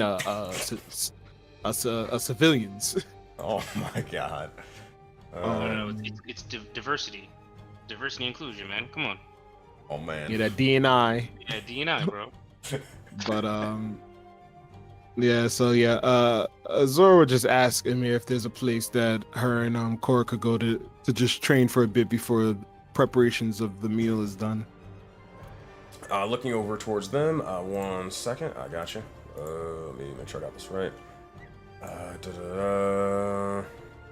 And we don't have to like get a whole map or anything. We could just be off to the side. Nah, I gotcha. Just looking for one other thing. Alright, gotcha. Yes, I do believe that there is a bit of training grounds. Now, that said, I have sent word to a bunch of the other individuals. It is spreading, but it is taking time. Looking over, I do understand that you all are warriors. You all are antsy to train and prepare yourselves for whatever. You see as they sort of sigh for a moment. Who exactly would all be leaving, and where would you be wanting to leave to? Would you all be wanting to go to this training areas or training grounds? She'll say, just us two. Right. Just the Guyols. If that is the case, I can make sure that happens, but you probably wouldn't want everyone to be sort of splitting up. Hey, just out of curiosity, can you like trying to do something? Otherwise, like just to make things simple, I'm perfectly okay with going to the training area and having the RP with the cashier.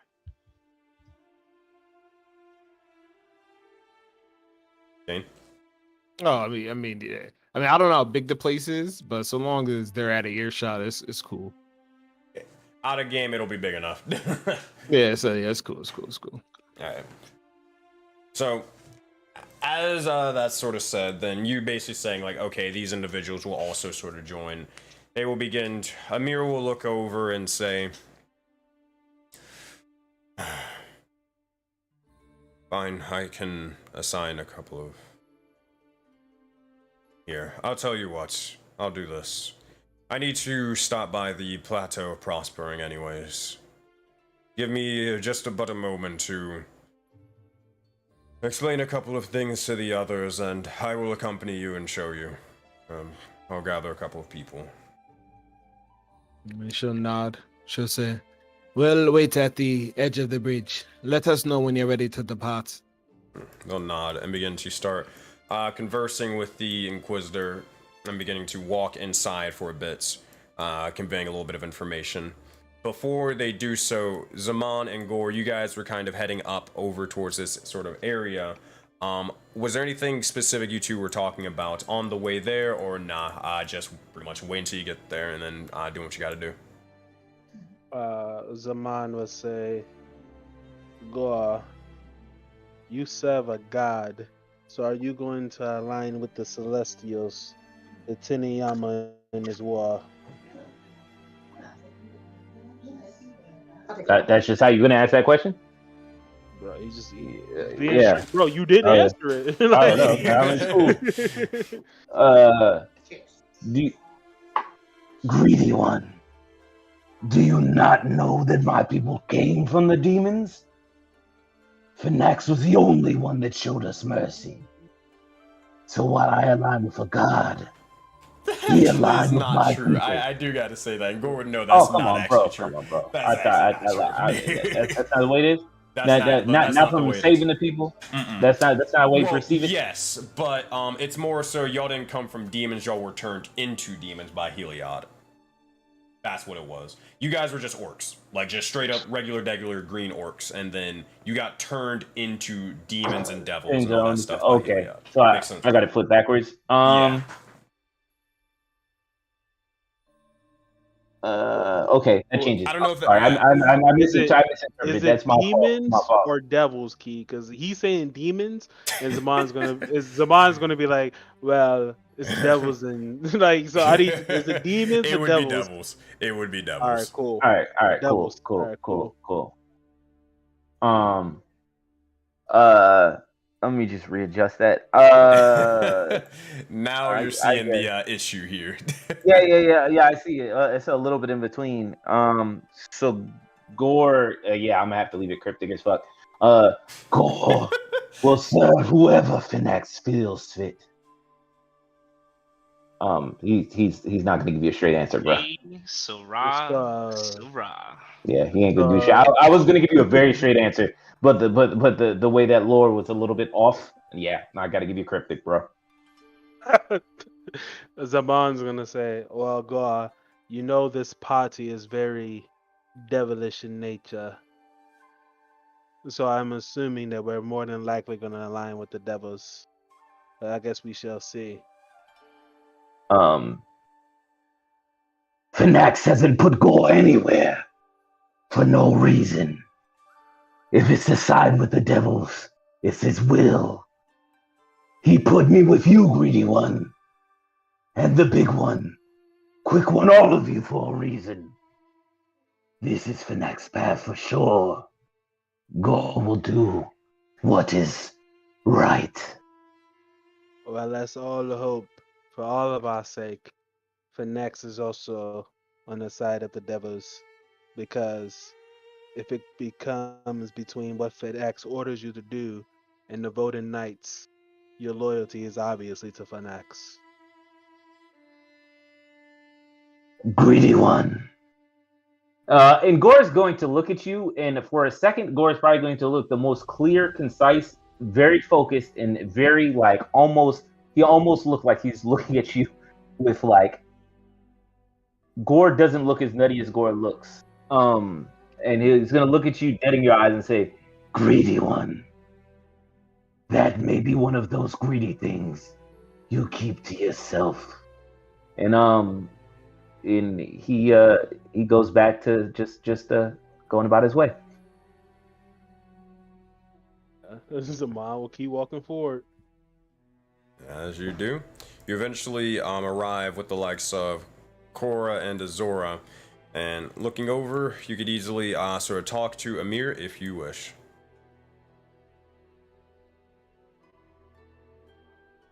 Looking over towards Zaman.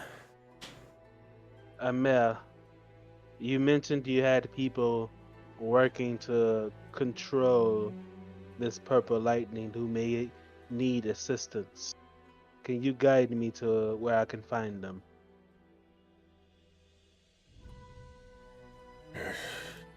He looks over towards you. You are persistent. question before I give you my answer. Why exactly are you so adamant on looking towards this? It is simple. As you saw, I was able to harness some of that energy during that fight against the ops. I feel like with my powers, I can help you and your people get control of it while also learning it for my own purposes to fight the ops. That said, look over, question Zaman, and you have to, for this, you actually have to be truthful as, like, Chris. Is Zaman Okay. lying, or are there any underlying intentions or motives? Nah, he's pretty straightforward. He's harnessing it so he can use it against the ops. You got it. He's trying to get more powerful. That's it.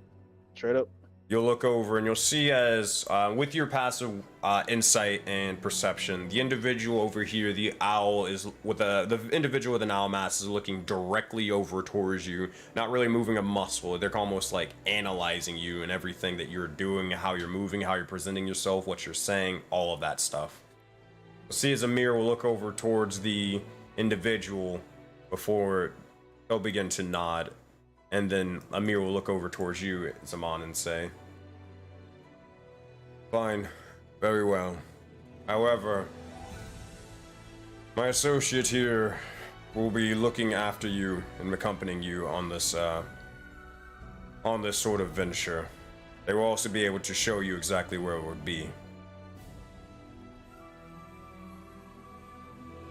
Understood. That the feast will begin shortly. A couple of your other companions, they will be going off to train. That said, for the likes of, and we'll kind of look towards you, Gore, for the others, we have bits of makeshift lodging for guests. It isn't the grandest, but it shall suffice for the time being for you to rest your heads until the feast. Is there a floor that Gore can rest his head? Yes. Then that's all he needs. You'll see as he nods, and you'll look over and you'll see as first things first. Well, Amir would probably motion the rest of the others inside, but before we go into that, Sean or Agni, did you get me that stuff for Gary?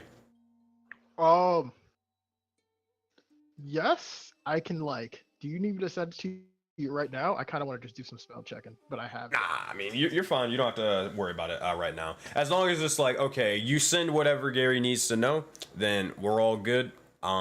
Gary would, unless there's anything else, Gary would begin to sort of put the sort of flap over the satchel and begins to look over and say, "All right, I'll get this to you, or get this to that individual. Just call me if you need anything, War Chief Agni."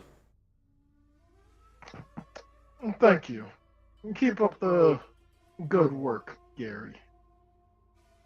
That said, they'll tip their hat, and they'll kind of slowly begin to start venturing out towards the woods, and as they kind of disappear into the trees and the foliage, you'll see as Gary begins to vanish.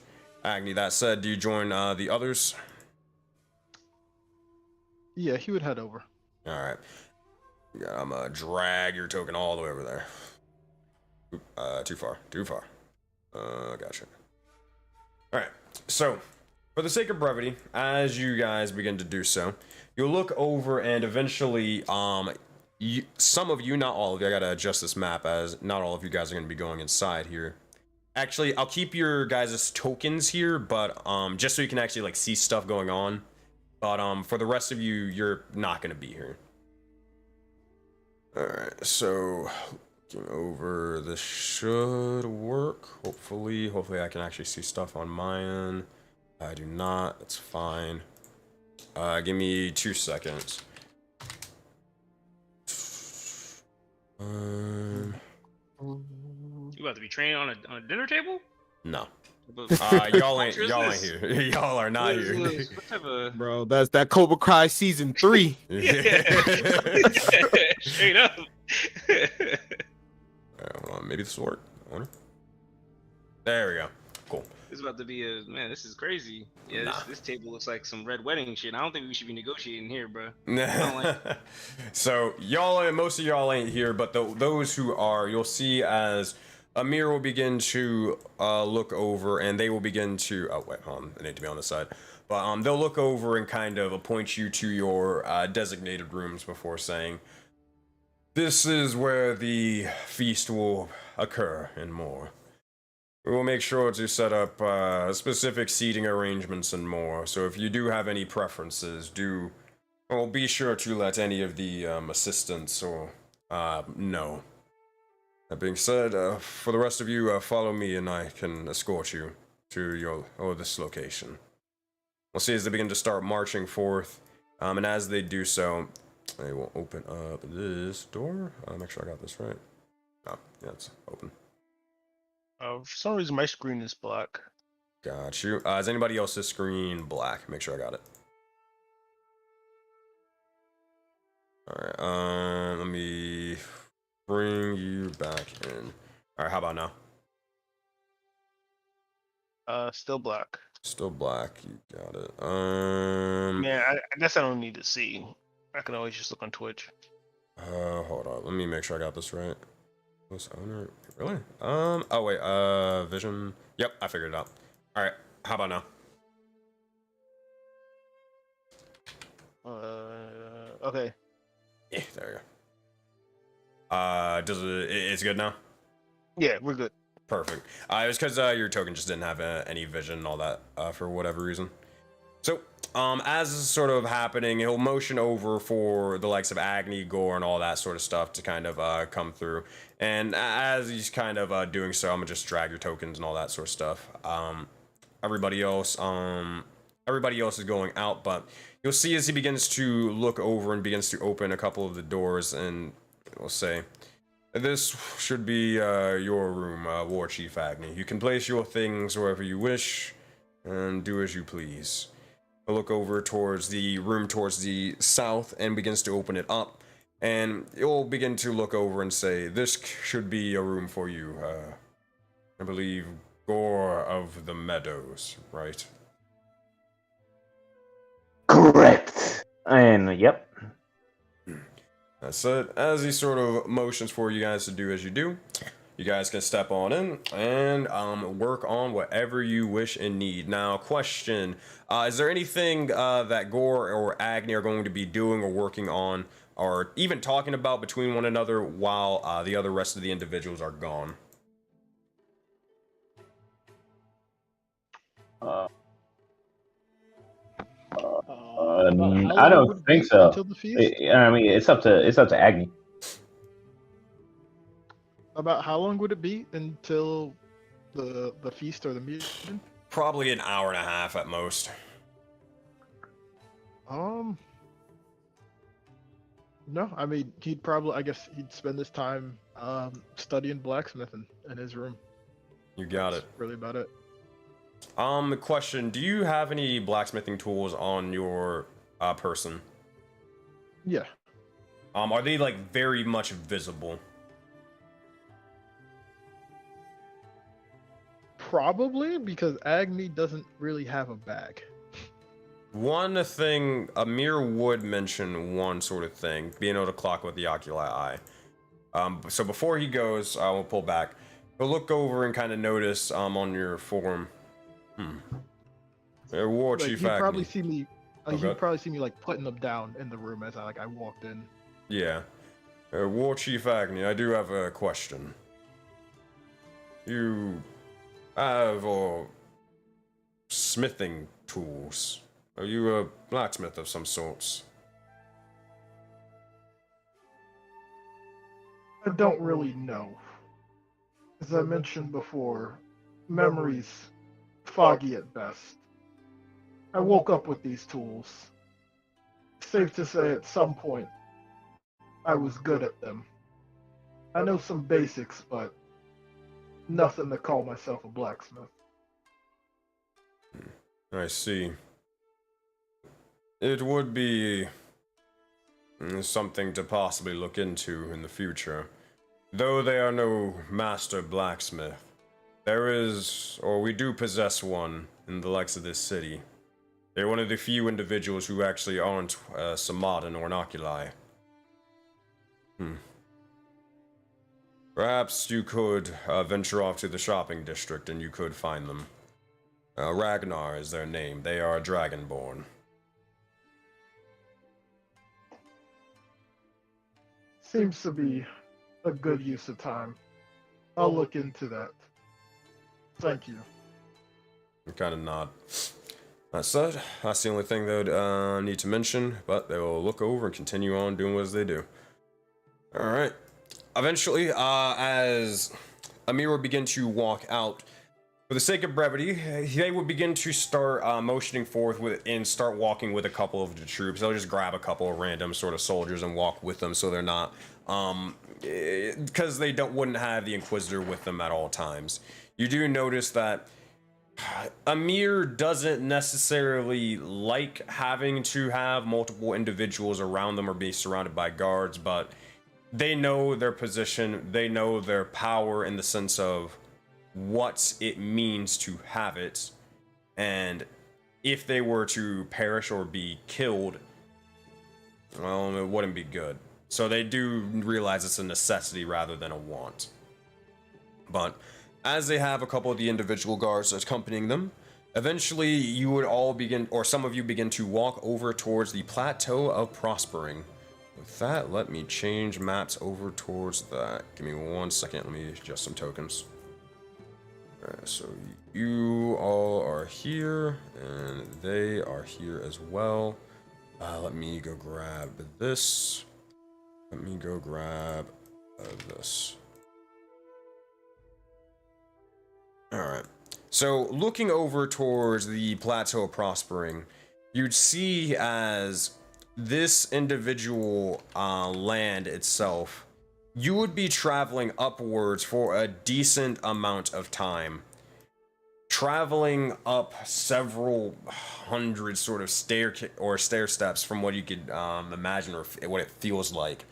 Eventually you'd see as you're going higher and higher, even though you're already past the clouds, this is probably one of the tallest points in the entire village. You'd look over and you'd see and hear the likes of training and more emanating from off to the side, from all around. As looking over, there seems to be several Samadans sort of training about in this land. Or training from either physical and martial combat to even the likes of other sort of meditating. You notice as these two individuals off to the side, they'd be sitting sort of crisscross before one another, sort of kind of facing towards each other, but not moving, not sort of saying anything. For a moment, you'd notice as bits of the ground will begin to slowly start shaking and moving, and you'd see as this individual over here would begin to slowly start being pushed off to the side, being not necessarily dragged in the dirt, but pushed by some strange invisible force. You see as, from what you can tell, they're using their Samadan or their telekinetic abilities to be able to force push each other in a test of strength, a bout of training. As they're sort of battling for or mental dominance, you all begin to continue forth. Look around. That said, is there anything you guys are saying on your way up this little path? Azura will like tag on like Korra's arm to be like, you know, let's make our way to somewhere more secluded. As Korra is watching this, does she how does she feel watching them fight?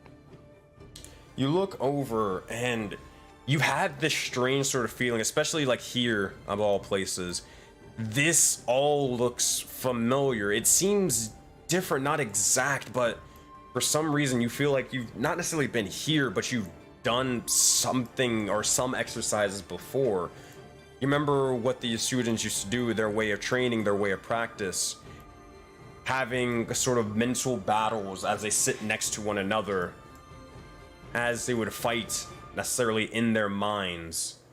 This is a similar case and scenario, but it seems more physical rather than mental. It seems to have more of physical ramifications rather than just purely in the mind. It's strange, but it's not enough. You're missing something. Something, but you're not entirely sure. You look over and you begin to continue forth. Maybe the answers lie up ahead. Maybe a bit of training here will begin to jog your memory. Regardless, you keep almost aimlessly walking to try to find that truth, find that purpose, and find those answers. Okay. As this is sort of happening, Azor... Sorry, would not take the path. Oh god, you got it. You got it. I have to make sure Gashir realizes you've not earned the right to walk the path. Let's get some calluses on those little mushroom hands of yours. Let's practice some climbing techniques. Climb the rocks. Climb the rock. Wait, what do you mean I cannot walk? I've been walking this entire time. Why can't Gashir walk now? See, battle isn't about your feet. It's about your hands. We gotta get some calluses on those hands, some good farmer's hands. Look, Why would Gashir is not a farmer, he is a warrior. He probably need to get farmer's hands. Show me your hands. Show me your hands. You see as they're very much smooth. Smooth as a mushroom baby's bottom. This is unacceptable. You fought well. Don't get me wrong. When I say you fought well, you fought. Last battle. But there was an issue. If you're a Voden Knight, there's one thing you don't do. Gotta protect the jaw, man. You got knocked out with 2 hits. There's just a little bird. Did you see the size of the bird? I mean, yeah, imagine a night creature, man. They're much more fiendish. Oh, it This really? bird, they're pretty bad. Oh shit. But lesson number 1 we gotta do is we gotta toughen you up, man. You need to really say stuff with your chest. You gotta be threatening. Next time Zaman come to you, you just gotta check him real quick. You know what I'm saying? Oh, just no. to make just so you show your dominance to him. You know what I mean? Like he used to try to check me, but I quickly ended that real quick. You know what I'm saying? I gave him the hands in the arena. You know what I'm saying? I saved him against mechanical beasts. You know what I'm saying? Hold on. Are you saying that you want me to give Zaman the hands? I mean, Gashir can certainly try, No, but... no. So don't give him the hands. Just don't let him just talk to you willy nilly. You know what I'm saying? Like put your chest out.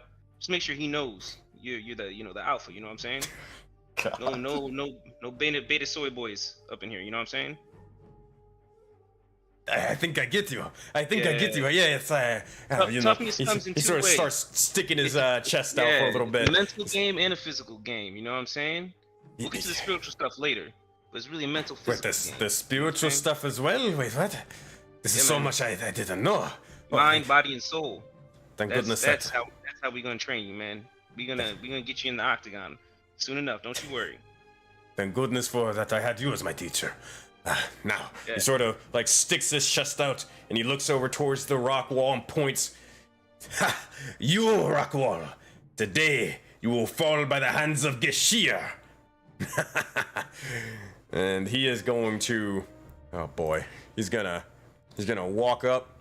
He's gonna sort of rub his hands together.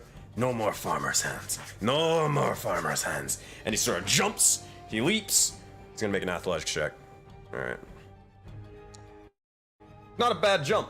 Not a bad jump at all. You see as he jumps up and begins to slowly start climbing amongst the rocks. And as he begins to do so, he's climbing, and he's making a decent amount of pace before you realize as Gashir is sort of sweating a little bit, and he's only up about 5 feet. He's barely sort of moved. How tall are these? How tall is this wall? About 20 feet. 20 to 25 feet. I guess let me start climbing this. I'd like to just jump up. I don't know how high can I jump? I don't even know. What's my average? I mean, it doesn't necessarily matter how much you can jump. You can just straight up. Don't you have the one feature? No, you don't. But you have the instinctive pounce. Oh, that's only when you enter your rage. Never mind. That's only when I rage. I don't think I need to rage at this moment. I don't think all these people I mean, you don't really need a check. You jump up and then this is barbarian stuff. You jump up and then you're basically you're even further than how far Gashira's gone. It's not that tough to do. Yeah, and then while I'm hanging up there, I say, "Here, if you can reach my hand, I'll toss you up the rest of the way. It'll toughen you up." And I'm an athletics check for the toss if he actually grabs out and do it. And see how high I throw him. Yeah, this will be the last check, and then we're gonna head back to Korra and Azora. Make an athletics check, Addy Dart. Hold on, can y'all hear me? Mm-hmm. Yeah. Okay, we're good. Yeah, my Discord just was acting a little funky for a second there. Gotcha. Make an athletics check is what I said. 13. All right. Yep, that's about right. You see as he's sort of reaching out, and he nearly just stumbles and just falls directly onto the ground. Ow! Ow! Okay. This is gonna be a little bit tougher than I thought. Oh, goodness. Addy Dark will then finish the summit. He'll then sit at the top with his feet hanging over and just look down at him again. As this begins to happen, you'll see as Gashir will look up towards the challenge, and he will begin to see what he can do. Meanwhile, while this is happening, Azor, you have been looking for a little bit more of a secluded spot, and as you do so, I believe Korra is following right behind you, right? Yeah. All right, cool. So you can just move your token as well while that's sort of happening. It'll kind of like watch you from over here, but. As Korra, you are sort of moving up off to the side, over past. Same thing with you, Azor, you'd notice, but you look over and you'd see as a woman off to the side seems to be sort of surrounded. They are hooded, but you'd also notice as there are several sort of rocks sort of lifted up in the air as they kind of dislodge them from the ground. You notice as other individuals begin to slowly start forming around her, begin to start pretty much glowing with their green oculi eyes. You look over, and as they begin to just immediately converge and rush over off to the side, you'll see as they immediately begin to rush, and as they do, you look over and you will notice as every last one of the individuals begin to slowly just freeze exactly where they stand. And slowly are just sort of lifted up for a single moment. You see as they're sort of suspended up into the air before eventually sort of tossed off in every which way and direction. Some of them begin to scatter for a bit, others begin to slowly start falling off to the side before they look over and you see as more and more of the rocks begin to form. You look over, and as she begins to do so, her eyes begin to glow green as she looks over towards each one, before eventually clocking you, Korra, as you walk over. Kind of eyes you for a second, unsure of what exactly you're doing here, before looking over towards Amir as he kind of waves you away that you're good. But Wait, so you said she clocked me? Or she clocks you like, oh, who the fuck is that? Oh, there's someone here. She doesn't walk up and just like punch you in the face or anything. No. I was like, well, shit. Say less, man. No, she doesn't do that, but she definitely does give you kind of a side eye in a way, but it's more of curiosity rather than hostility. That said, you join the likes of Azor, and for some reason, I don't know, she seems weird. She seems different. She looked over at you. Does she know me? Who is that? You're not entirely sure, but eventually you look over towards Azor, who is waiting off to the side. What do you two say or do?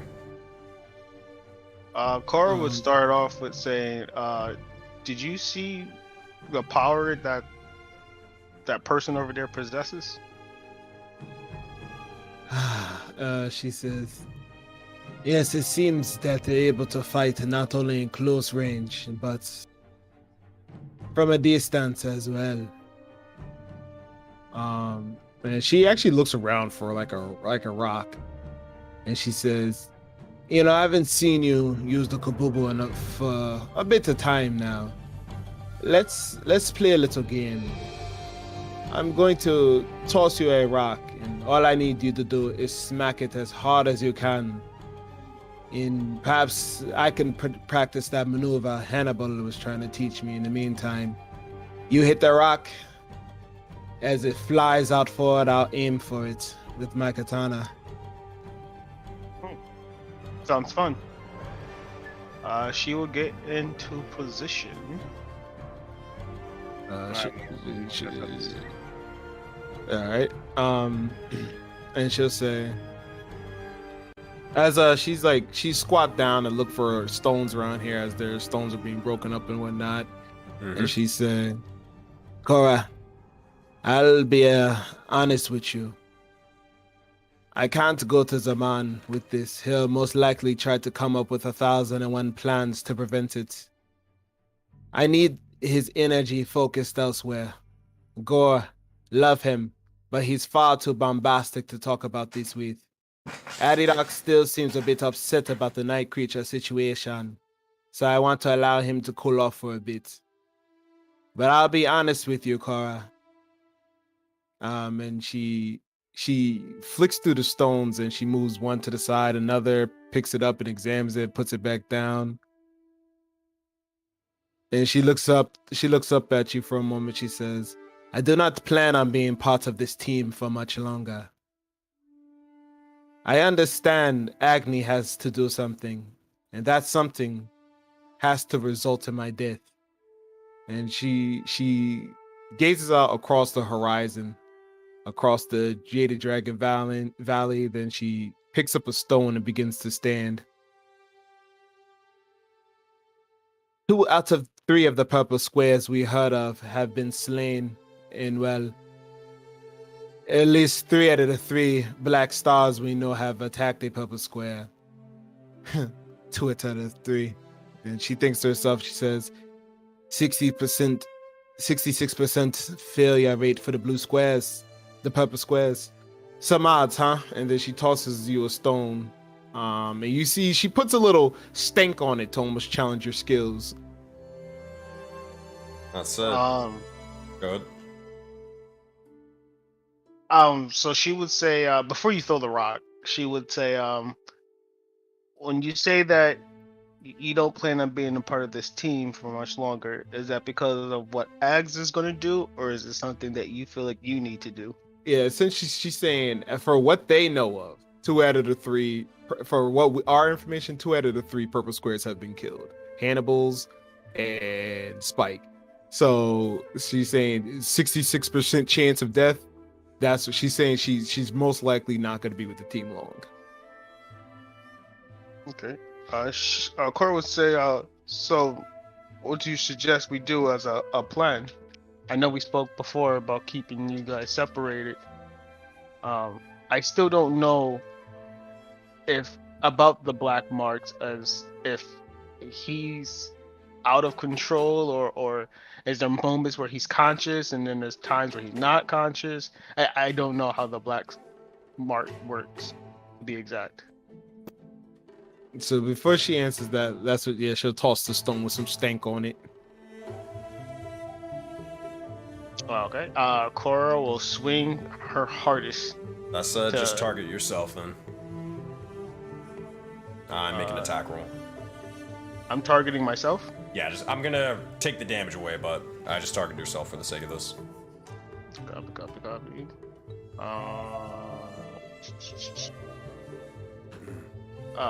My Kabubu's not here. Oh, is it not? That's fine. Roll a d20. We'll chalk it up to that. Let me get Mao in here. You should have everybody's items. 8 plus your modifier, so 6. 8 plus 6, 14. It throws you off with the sheer amount of speed for a second, but you more so begin to stagger back and make yourself a sort of, how you say it, almost an immovable force. When you see that you are not fast enough to sort of begin to dodge it or swing towards it, you instead hold up the Kabubu or the Kanabo in a defensive stance, and you let the rock come towards it, taking the blow. You notice as it begins to break and you hold it up in front of you, The stones begin to fly everywhere, left, right, scattering onto the ground. A partial success. And in that moment, seeing the rocks scatter, she wants to try to do the dexterity roll to see if she could hit it. The maneuver Hannibal was teaching her. You got it. As you begin to do so, looking over towards it, you see the bits sort of pause, the bits of hesitation for a second. Make a dexterity check for us, Azora. 16. You begin to unsheath the blade for a brief moment and then begin to resheath it immediately. Bits of ice begins to form amongst the rocks as they begin to fall onto the ground over towards Korra's feet. And as they do, right before they're able to drop, you see as they shatter into ice particles off to the side. Your precision has gotten more precise, even better. Your speed even quicker. But it's not enough. You need a little bit more to put it all together. And she nods and she says, after you ask that question, she says, have you ever wanted something so bad that you were willing to do whatever it took to achieve it? And she kneels back down to look for another stone. She says, I'm not go ahead. No, go ahead. No, she was gonna say, I'm not sure of the plan, but go ahead. To answer your question, she says yes, for quite some time now. I too wanted something. At least I'm sure I did at some time. I like to think to myself that the reason I even picked up this sword and began training as a warrior was to vanquish Ral-Rakar and free my clan from his chains. It's funny to think about that now. Can you picture me finding a way to hell, fighting my way through demons and the damned, finding Ral-Rakar and removing his head from his body? Come back to Voden, Azora Lunista, Slayer of Devils, Breaker of Chains, Cleanser of Curses. She grabs a round stone, this one slightly bigger than the last, but still smooth, and tosses it your way. You could tell she did it with some oomph, but not with as much gumption as the last one.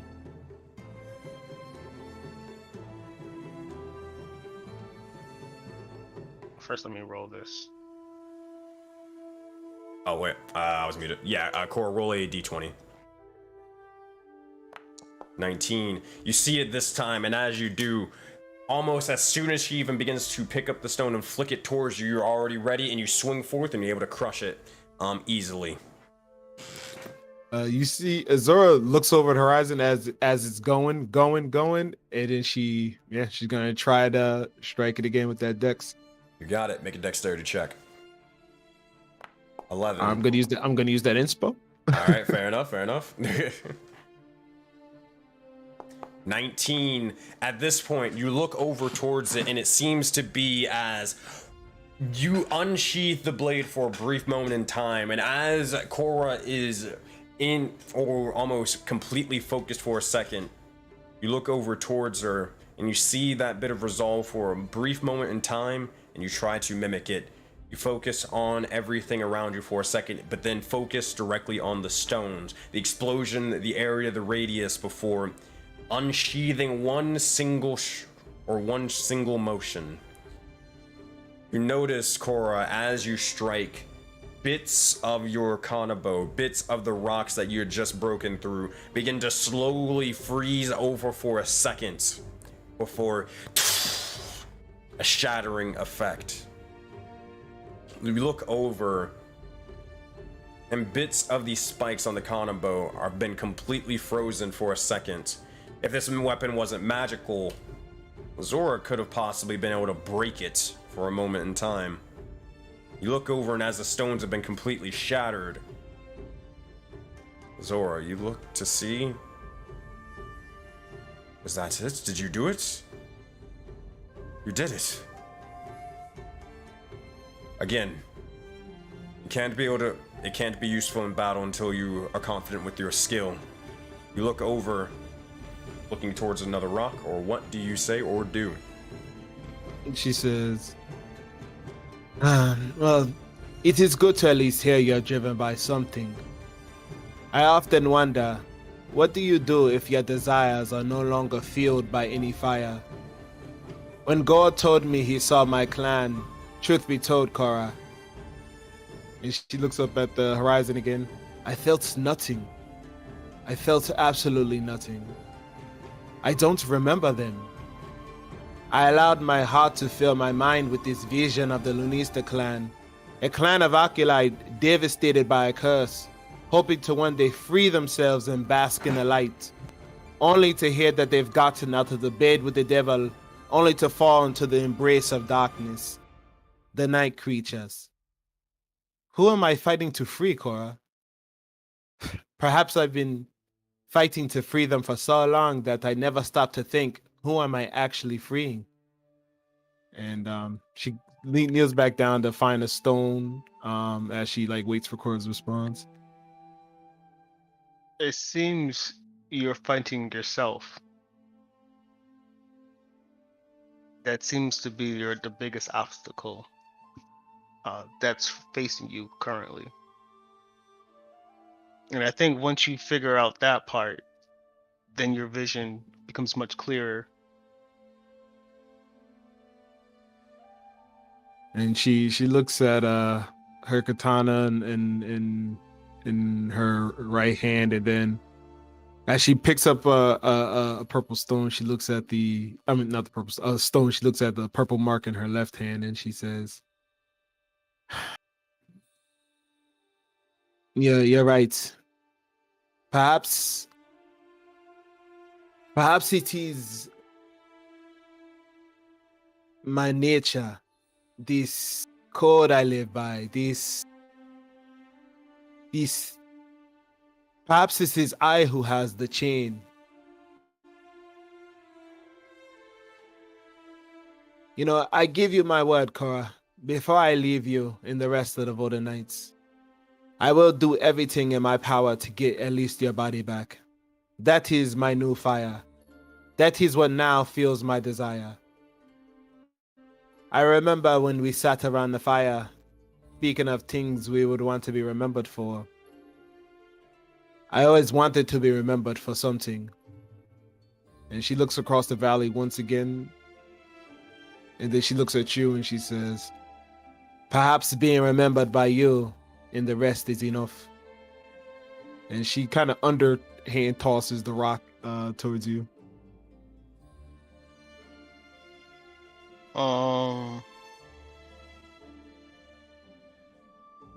Let's see. She would. Before you toss it, she will go back to what you said about your fire and your goals, and she will say that I think with the team that we have now, we can for sure succeed on that.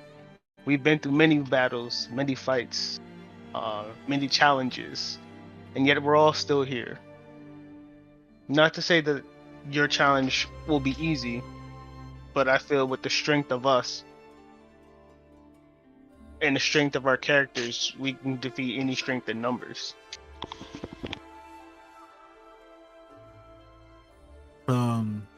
She says, before she throws the rock, she'll say, "Yes, we are here. We do have our strengths. But what we're going up against is something tells me their strength is insurmountable.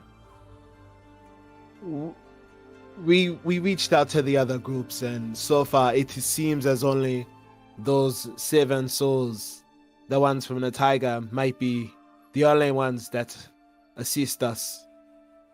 In judging by what I saw fighting with them."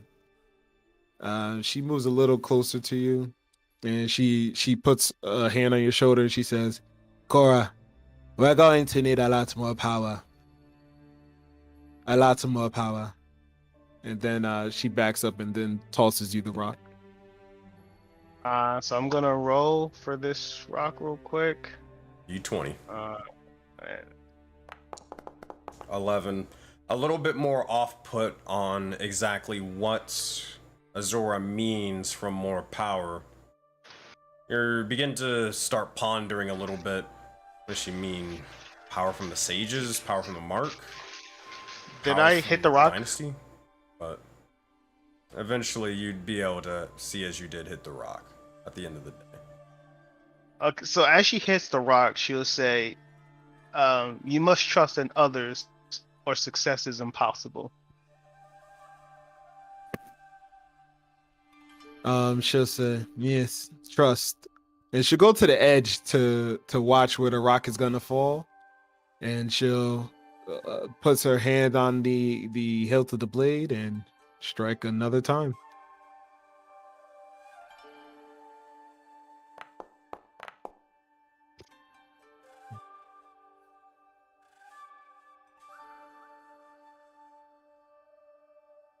With a 6, seems to be your mind is elsewhere. Doesn't seem to work. Yeah, and she'll say, as she looks down at the rock falling, the ice from her sword just clearly missing it, and she's just watching the rock fall further and further and further into the abyss till even through her oculi she can no longer see it. She'll say, "I appreciate the time spent, Kara. Perhaps you can speak to that one down there. Maybe maybe she'll know something that could assist you." Pointing to the person who was eyeing you up. The one that be washing niggas over there? Yeah. She nods and she makes her way over. And as Cora walks away, Azora would call out for Gary. And yeah, that's it. Easy enough. So getting back to that in just a moment, we'll head over towards the likes of we'll stop by Addy Dark real quick, and then we're gonna head over towards Zaman. So Addy Dark, looking over, you'll see as Gashir is still struggling to kind of get back onto this sort of thing, seeing his little bits of brief progress. Athletics check. Nah, he's still struggling. You'd see his, after time and time again, he would climb up, and then his puny arm to kind of just sort of give out before he has to sort of drop down. Try again before he is getting frustrated. He's losing a little bit of faith. But that'd be kind of how that's sort of going over there. Cool. We can you can go to Zaman. I can do some stuff after this. I want to make sure Zaman gets all the RP he wants when he does this. I got all this. You know what I'm saying? So for this sort of thing, don't worry, I got all that.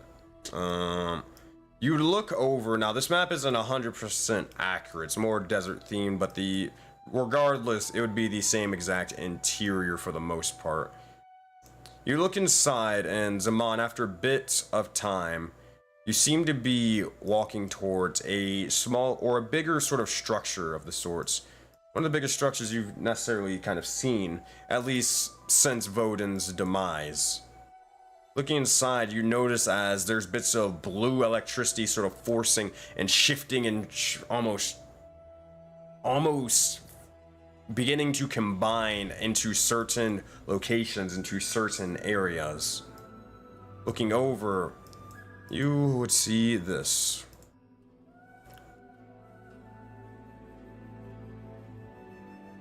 Alright, it's doing the same thing with vision. Oh, because that was the one thing. We don't need that. Configure, vision, lighting, bam, bam, and we're good. Looking over, you notice as the Inquisitor is sort of walking with you, kind of, motioning you forward, but they haven't necessarily even said a single word on the way here. As they continue forth, they'll look over towards the Samadans, kind of nod, and they'll sort of stand at ease before walking with you, before you, waiting for you to continue. Copy. You'll follow. Oh, wait, hold on one second. As you begin to do so, you'll look over and you'll see as a bunch of the individuals seem to be hard at work trying to figure out exactly what the heck is going on here and why this thing is sort of broken. Looking about, you'd see as bits of the stone floors, bits of the walls have been completely shattered about off to the side. Faces are broken and more, but up ahead you would see as there is this massive sort of red structure that seems to be glowing, and in a similar fashion, some of these strange statues are also glowing with these other sort of animalistic marks, or almost beds or tables or something off to the side with them. Regardless, you'd also notice as there are two individuals at the head of things that seem to be working tirelessly on this. As the Inquisitor leads you forward, is there anything you're saying or doing before you get there? Nah, he's just observing. Does any of the statues look familiar? Familiar to you? Not really. This is a little bit foreign to you. This is probably one of the most advanced things that you've kind of seen, besides being in the likes of the city of Ketsu. So it seems to be almost like a magical conduit of power, just all sort of collecting over here, but nothing familiar. Copy. Yeah, he'll keep moving forward with the Inquisitor. All right. As you do, continue forth, and eventually you'll see as the Inquisitor will begin to look over towards these individuals. You'll see a green light and begins to form onto their mask and then forms onto them. I'll begin to say, "Oh, you wish to assist us?" You'll see as this one begins to speak, looking over towards you, Zaman. Yes, I am curious about this technology and this magic. I figured since I've been working to harness that purple lightning, I could be of assistance to you and maybe learn how to tame it myself. Well, do you know about Dunamancy? No, I was a time cleric in a period of life. That's about as close I know.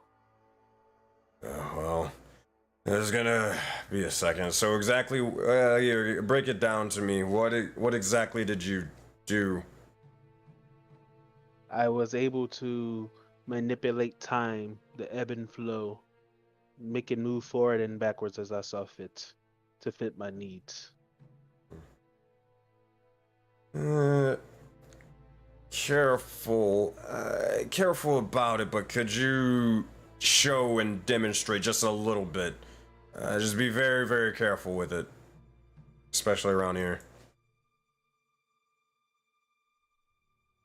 I don't think I have any spells like that anymore.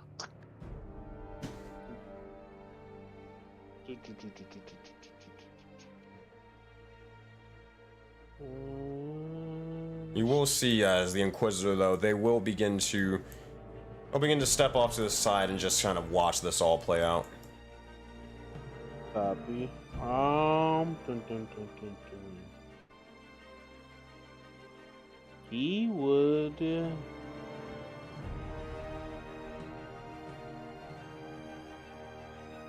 I mean, I guess he'll do what he did before, but he'll step over to the side. He'll see if he can look at the purple lightning, harness it, and like strike it down at a point away from everything. As you begin to do so, conjuring forth the purple lightning, make a wisdom check for me.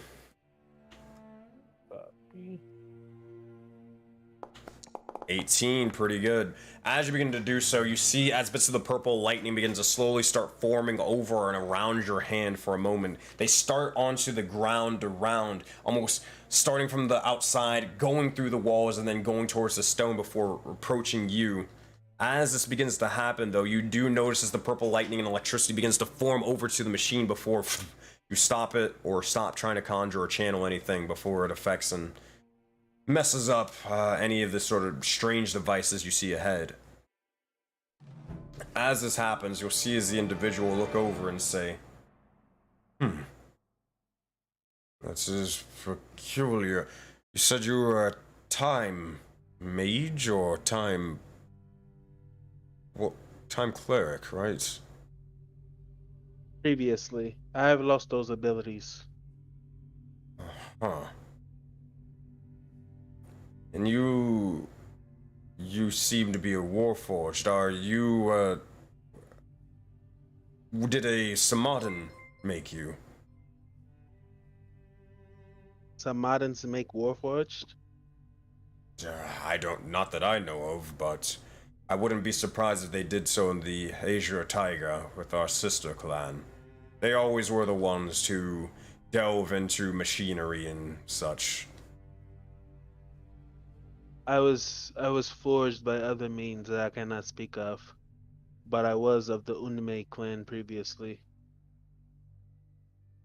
Though I'm not familiar with them, let me at least give you the brief rundown of Dunamancy. Maybe you might be able to get a couple of ideas, because I'm sure stumped at this point. We've been here pretty much for hours and hours upon end. The only thing really stopping us from working is whenever this thing decides to overreact and blow up, but... yeah, essentially, Dunamancy is this. Alright, get your notes out, because there's going to be a lot. So, Dunamancy is the ancient and, well, esoteric study of magic, called Dunamis specifically.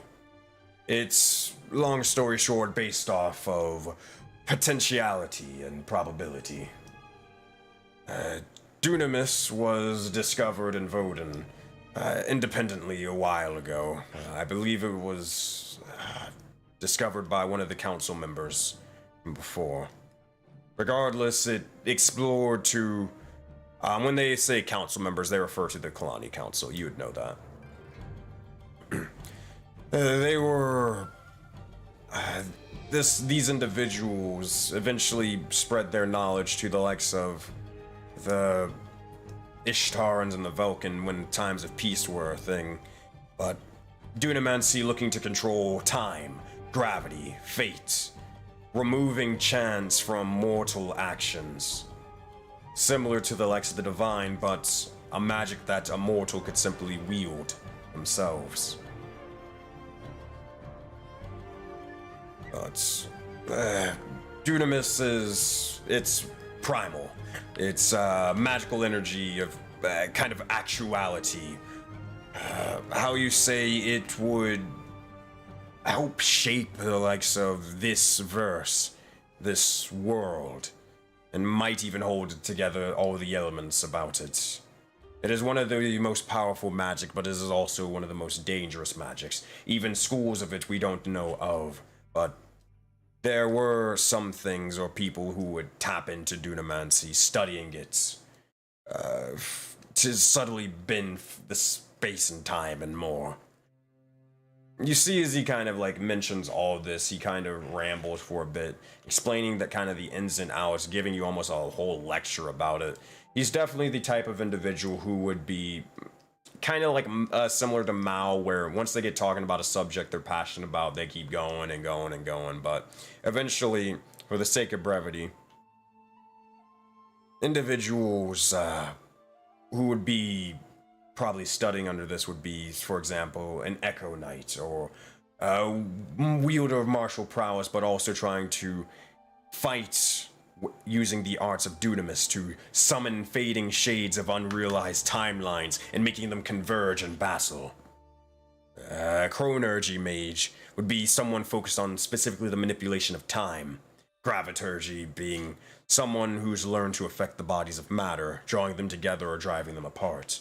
This whole area, this structure, it is built for graviturgy itself.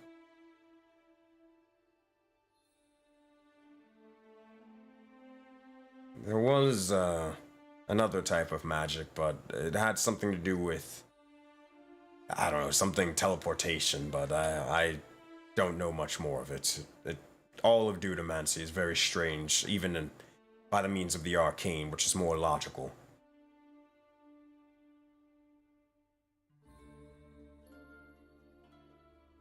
So, are you saying anyone can learn this, or there's only specific people who have a propensity for it? Anybody could probably learn Dunamancy, but it would require so much dedication and studying. The individuals here, we had to learn quick, but regardless, quick is still within several months of studying.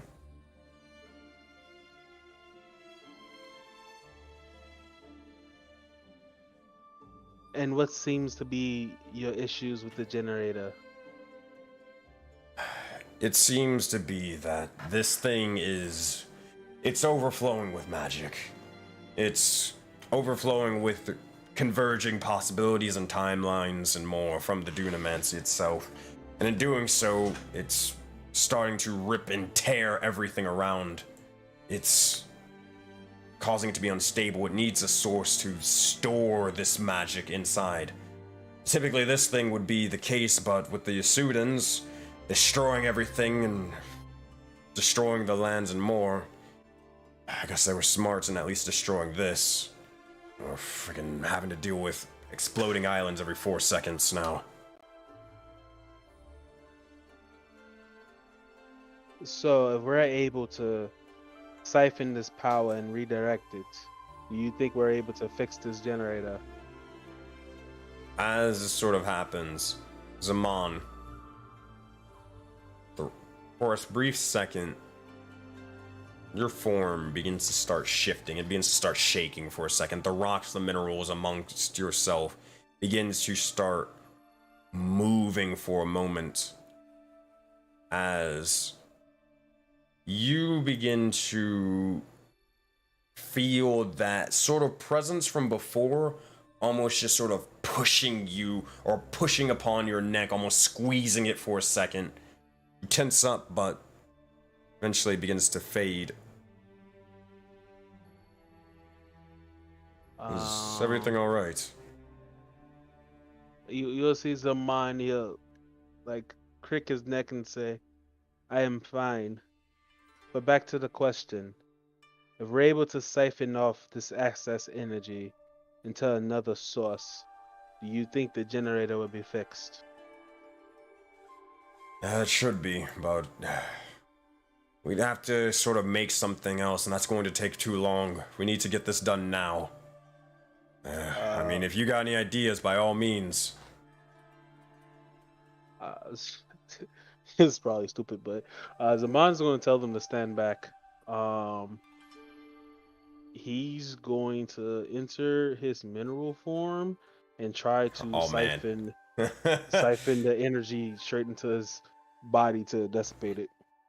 As you begin to do so, you enter the mineral form and you reach out to begin to start siphoning the magic.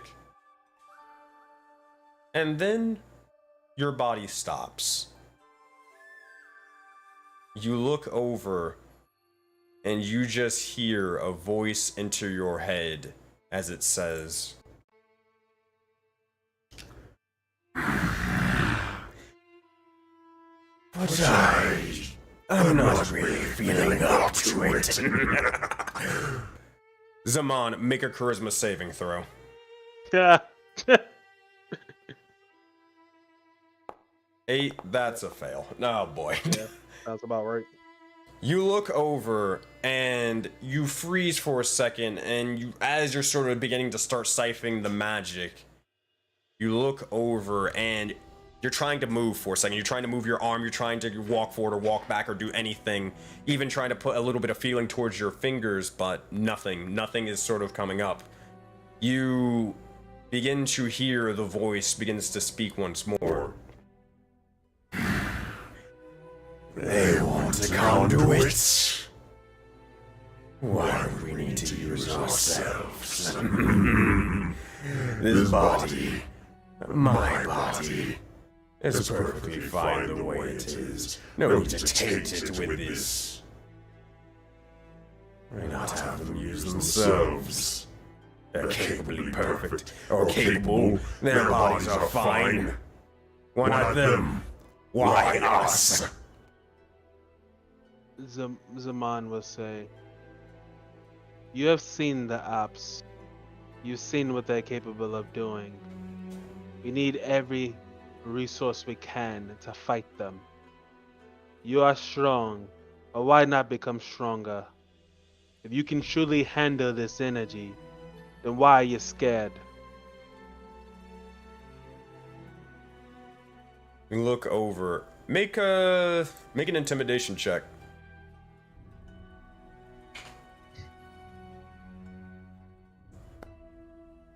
He will use his Oracle's insight for this one. You got it. See if it helps. It's a 20. That's gonna be a 20.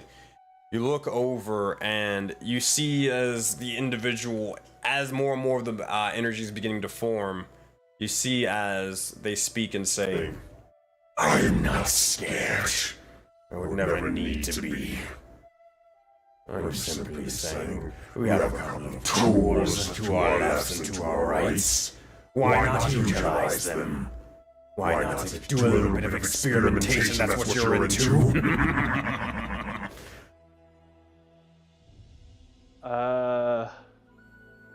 Zaman thinks about this, and he says, they're better used as allies.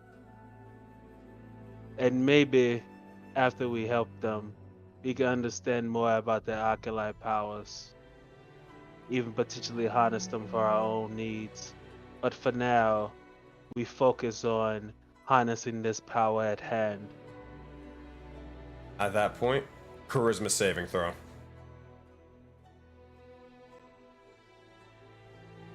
That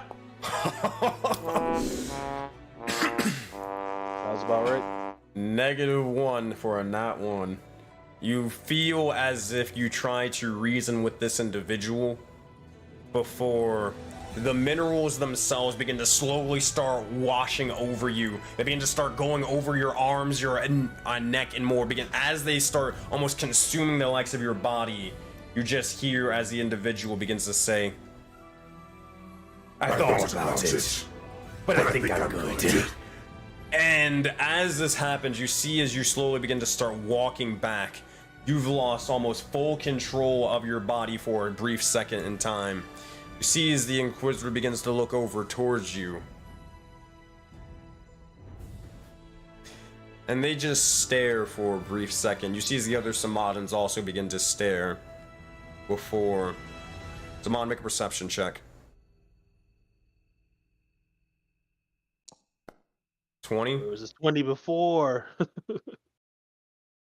You see as...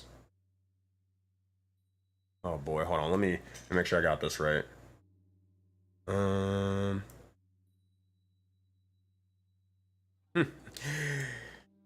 The individual will begin to look over, and as you kind of see a very, very subtle movement, or subtle sort of glint, you notice as their eyes begin to glow green for a second, Zaman, and immediately you begin to start walking back, then beginning to slowly start walking even further back. Bits of the purple electricity begins to start forming for a second, and as it does, it begins to start connecting towards your arms, and then eventually starts forming and coagulating over towards the other individuals amongst this sort of troop.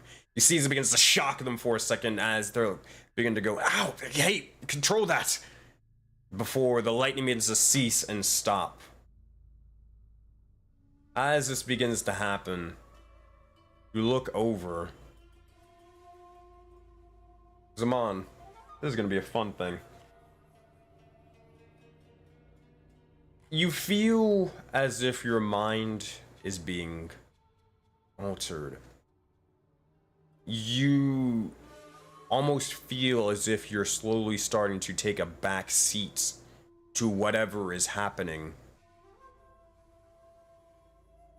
Zaman, as you're sort of witnessing this all play out, you begin to start thinking for a moment. Huh. You know, what if he's right? I mean, I don't know exactly what I'm going to be siphoning into. This power, it could end up leaving me just like the rest of the island. It could end up having me killed. If I die, then who's going to deal with Clothis? Who's going to deal with the Unme? You feel as if your mind is being warped until it all begins to start making sense. For the time being, this thing, whatever it is, seems pretty reasonable or logical. Why not at least present the idea? Zaman, what do you say or do? Based on that, Zaman, he he's gonna You were move waiting forward. for this. What would happen with that save and throw? It could be like that. Zaman is going. He's going to lean into it. He's going to lean into what has been talking to him. He's going to agree with him. He's going to say, you know what? In the grand scheme of things, these individuals don't mean much. Let's do what we need to do. And I guess he's going to use them as fodder to get this under control. As you begin to do so, you look over, and as you begin to enact it, the purple lightning begins to form once more. You see as the generator begins to start overflowing for a second. It strikes over towards the ground, almost overflowing as it begins to strike you before you slowly redirect it over towards the individuals. You see as it begins to struggling a bit before it's all too clear. The lightning begins to strike over towards the individual towards the right, and then it strikes over towards the individual towards the left. You see as their bodies begin to slowly get electrocuted, and almost bits of their entire body begin to slowly phase and shift before you see as their bodies, it's almost as if it's a very strange sort of thing to explain, but imagine a piece of paper. Imagine cutting said piece of paper into several pieces, strips. You look over towards their bodies, and that is what you see as it resides onto the ground. Almost nothing. Just strips of flesh and skin and bone onto the ground. You look over towards the Inquisitor as you don't have control. You're sort of witnessing all this play out. As this happens, they don't react. They look over towards you. You see as a couple of the other individuals begin to almost start rushing out over towards you, Zaman. And as they do, you see as they begin to immediately grab their weapons for a second before this individual looks over towards you, Zaman. Their eyes glow green. And you're gonna hear a message in your head as they just say, a familiar voice at that, as they say, well, what are you waiting for? It's not done yet. As you hear the voice of this individual enter your mind. And with that, we're gonna come back to that in a bit. We head back over towards the likes of Korra and Azora. Oh man.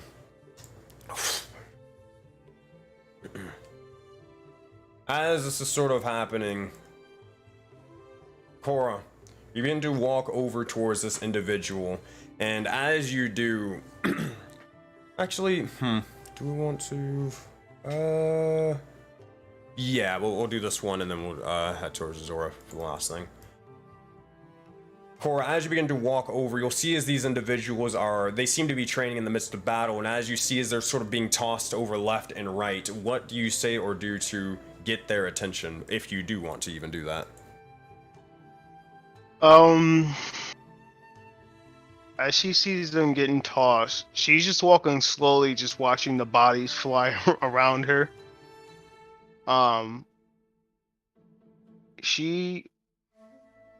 Is this one on the ground? They would be, they were, and then they're lifted up once more and then tossed to the ground again. You'd see as he's sort of heaving for a second, and he's kind of on all fours trying to get in or get back up. You'd see a little bit of his nose is bleeding as well.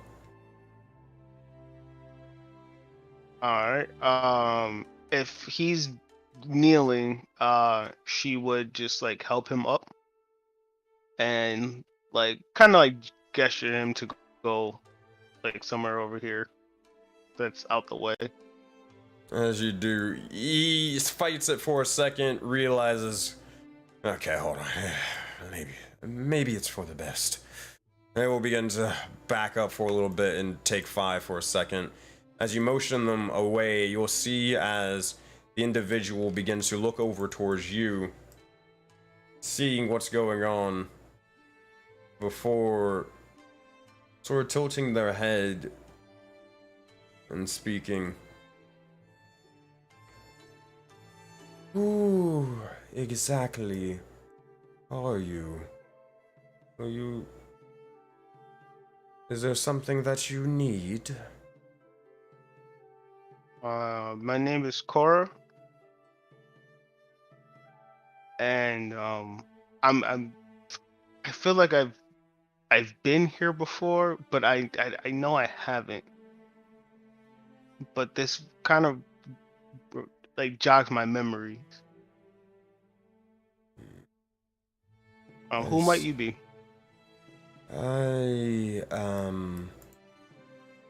The others refer to me as Rose. Rose Samada. I do not know you, and I do not know many Warforged. Say, you are here with Amir, from what I understand. Are you a sorcerer? Are you a mage? And they seem confused based off of your sort of appearance and more. The other individuals that you would notice, they seem to be, some of them have weapons, but most of them seem to be in sort of robes, if you will. Very, very smaller frames, a little bit thinner. Definitely like the spellcasters, kind of like Jade was. She would say, I'm a cleric.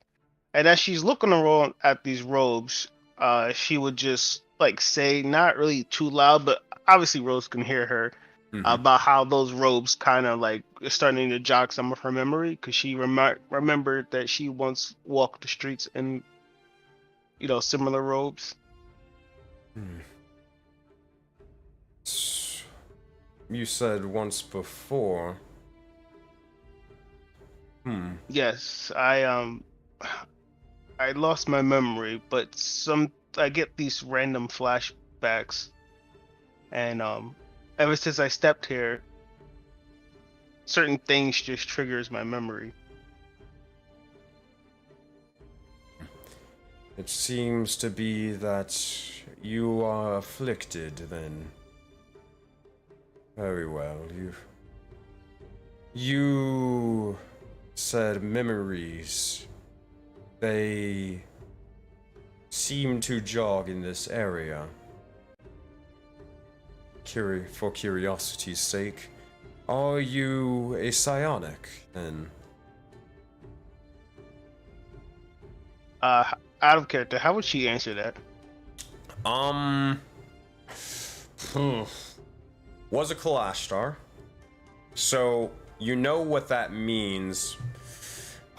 You were, but you haven't had any capabilities or any sort of that stuff. It's completely gone. You haven't been able to do it anymore. Okay. Yes, I believe I once was able to possess those, but I haven't in quite some time. In fact, even watching you guys fight, it kind of reminded me how I once used to. Or maybe was that saying too much? I see. Very well. Now, looking over towards you, you don't possess the eyes of an oculi, not the eyes of a Samadin. But you mentioned that you possessed psionics in the past, and you can't do it here. You'll see as they begin to sort of raise a hand, and slowly, Cora, you feel a sort of force, almost as if a wall is just sort of pushing upon you. Cora, make a strength saving throw. Okay, big money, big money, big money. 22. Deuce. As you begin to do so, you feel this sort of force just collide with you. You at first are thrown off for a bit, but immediately you stand tall, you stand your ground, and you're barely sort of moved for a brief moment in time. As you do, you'll see as the individual look over. You still have the mental fortitude to be able to resist it. Very well. You'll see as she begins to look over towards all the individuals, and as her eyes begin to glow green, you'll notice as each and every single one of them will begin to nod, and they will begin to back up for a second, giving them a bit of space. As they do so, she'll look over towards you. So, you said you can't use psionics, but you have memories. I have an idea. Maybe we could force it out or force the memories to flow. Maybe then you will remember. What do you say? Do it. That being said, you'll look over, and within a moment's notice, you'll see as she begins to slowly start levitating for a second, rocks around the area will begin to slowly form and begin to rise. And with that, Cora, you look over before it seems to be, and if we're going to train and we're going to try to force some memories out, it's going to be now. But as we do so, as this sort of whole event is sort of occurring off to the side, we look over towards Azora. Azora, you're looking over, you would notice this Cora sort of walked over off to the side and is doing that whole thing. What is Azora sort of doing over towards the top? Yeah, she is just calling Gary. All right. As you begin to call Gary off to the side, you'll see as he begins to appear, you'll see as the male spirit begins to start chugging along as they begin to sort of rise from the likes of the air and then eventually appear before, right in front of you. Yeah, I'm here. What do you need?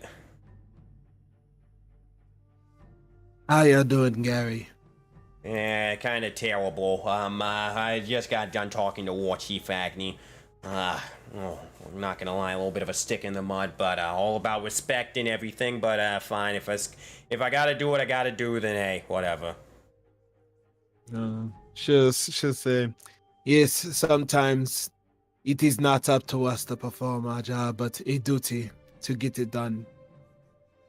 That one day he's a bit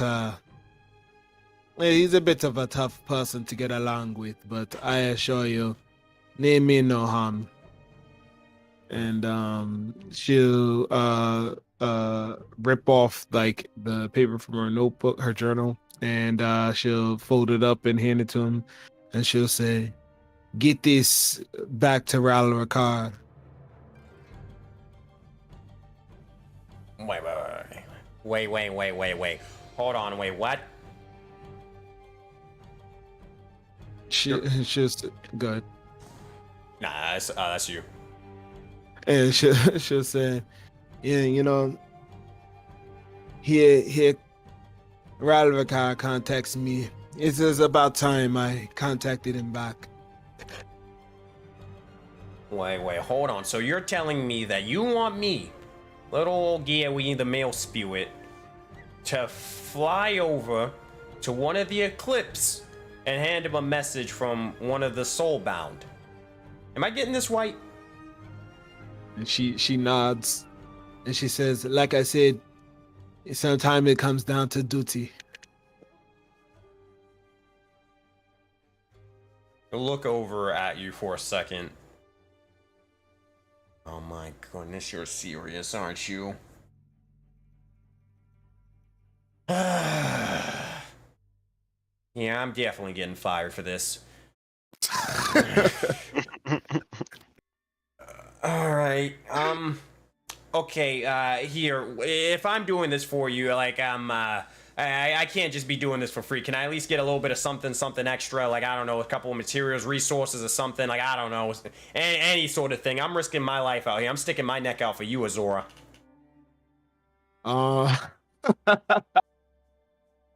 She'll say, how many soul coins do we have? I got you. Oh boy. Frick. Where's the thing here? I can check this little thing, and I'll be able to track it. Where is our DMs? I got 22. Sensei. Yeah. Is that including the 5 we got at the beginning of the session? Yeah, we were at 17 before that. Okay. Yeah. Okay. So I got 22 then. Cool. I was literally checking our DMs to make sure I got that right. So yeah, you guys didn't get anything. Yeah, you didn't get any soul coins session before, so alright, we're good. So 22 total then. All right, cool. So she'll say, for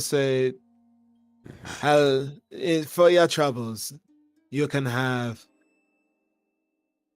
2 soul coins and 20 gold. All right, why don't you just slap me in the face while you're at it? I need at least 7 here. Woo! She'll say, how about 4 soul coins in 20 gold? Zora, you're killing me here. I'm come on, look. You're 5, and that is it, Gary. 5. 6. I'm risking my life over here, and I can die by any of one of the Eclipse. The Eclipse don't really like spirits, you know that, right? 6 and 10 gold. All right, fine. And you say nothing to nobody. You got that? And she does the lip sealed motion. We'll see as they begin to take this sort of note, they ask for the soul coins and begin to stuff it into their bag. Alright.